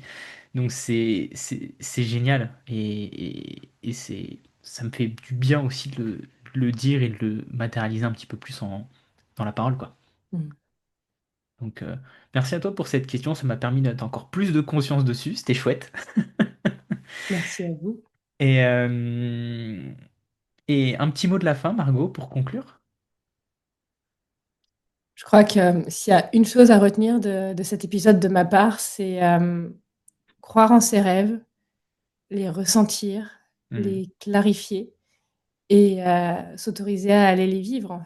Je pense ok. que c'est que comme ça qu'on peut se sortir de la pression, du marasme, de la dépression, tout ça. C'est en étant connecté à nos rêves. Enfin, c'est que comme ça, non, il y a d'autres moyens. Mais pour moi, la connexion à un pourquoi plus grand que nous donne de l'énergie pour avancer, quelle que soit la situation. Et c'est ce que j'ai vu dans mon amie Eva, c'est ce que je vois dans plein de personnes qui vivent des histoires difficiles. Quand il y a un rêve derrière, quand il y a une envie de transmission, tout est beaucoup plus léger. Et, euh, et je pense qu'on serait une humanité bien plus positive, bien plus alignée si chacun avait un rêve qu'il pouvait s'autoriser à vivre. Ok, trop chouette. Super mot de la fin. Je te remercie, Margot. On vous mettra tous les liens que Margot va nous transmettre, son site internet, son Instagram, son LinkedIn, que vous puissiez aller voir tout ce qu'elle propose. C'est assez, comme je vous l'ai dit, pour avoir testé pas mal de ses techniques, pas mal de ses coachings, c'est assez magique et transformateur. Donc, je vous la conseille les yeux fermés, Merci. euh, largement, parce qu'elle est au courant et assez que moi j'ai du mal à placer ma confiance de ce que je pense, de mes émotions dans les mains de quelqu'un. Et c'est vrai que je l'ai fait de manière assez facile et naturelle avec Margot. Et il y a eu des beaux effets et des belles transformations. Donc, vous pouvez courir même avec vos deux jambes si vous en avez. Sinon, en tout cas, allez-y, allez-y. Franchement, vous serez transformés. Donc, on vous mettra tout ça dans les liens de la vidéo YouTube et du podcast sur Spotify. Merci beaucoup, Margot, pour ta présence. Merci. Merci pour toutes ces questions qui font du bien, en fait, d'aller chercher ces réponses dans les tripes. Hmm. Bah, c'est vraiment notre intention, c'est d'aller creuser plus loin que les questions pas de surface, mais des questions peut-être plus classiques. Euh, Ces discussions profondes bah, qu'on aime tous les trois finalement. Et c'est ça qui nous intéresse avec Thomas dans ce podcast, c'est donner la parole à des personnes inspirantes et au parcours inspirant aussi comme toi, et d'aller creuser et voir ce qui se cache derrière la montagne, voir ce qui se cache derrière la première couche. Et j'ai vraiment la sensation que c'est ce qu'on a réussi à faire pendant ce podcast, en tout cas pendant cet épisode. Donc, Merci. Merci beaucoup, Margot. merci à toi, Margot. Je te souhaite une belle journée. Belle journée à toi aussi, Thomas. Merci, Stéphane. Merci. À À très bientôt. Ciao, vite. ciao. À bientôt.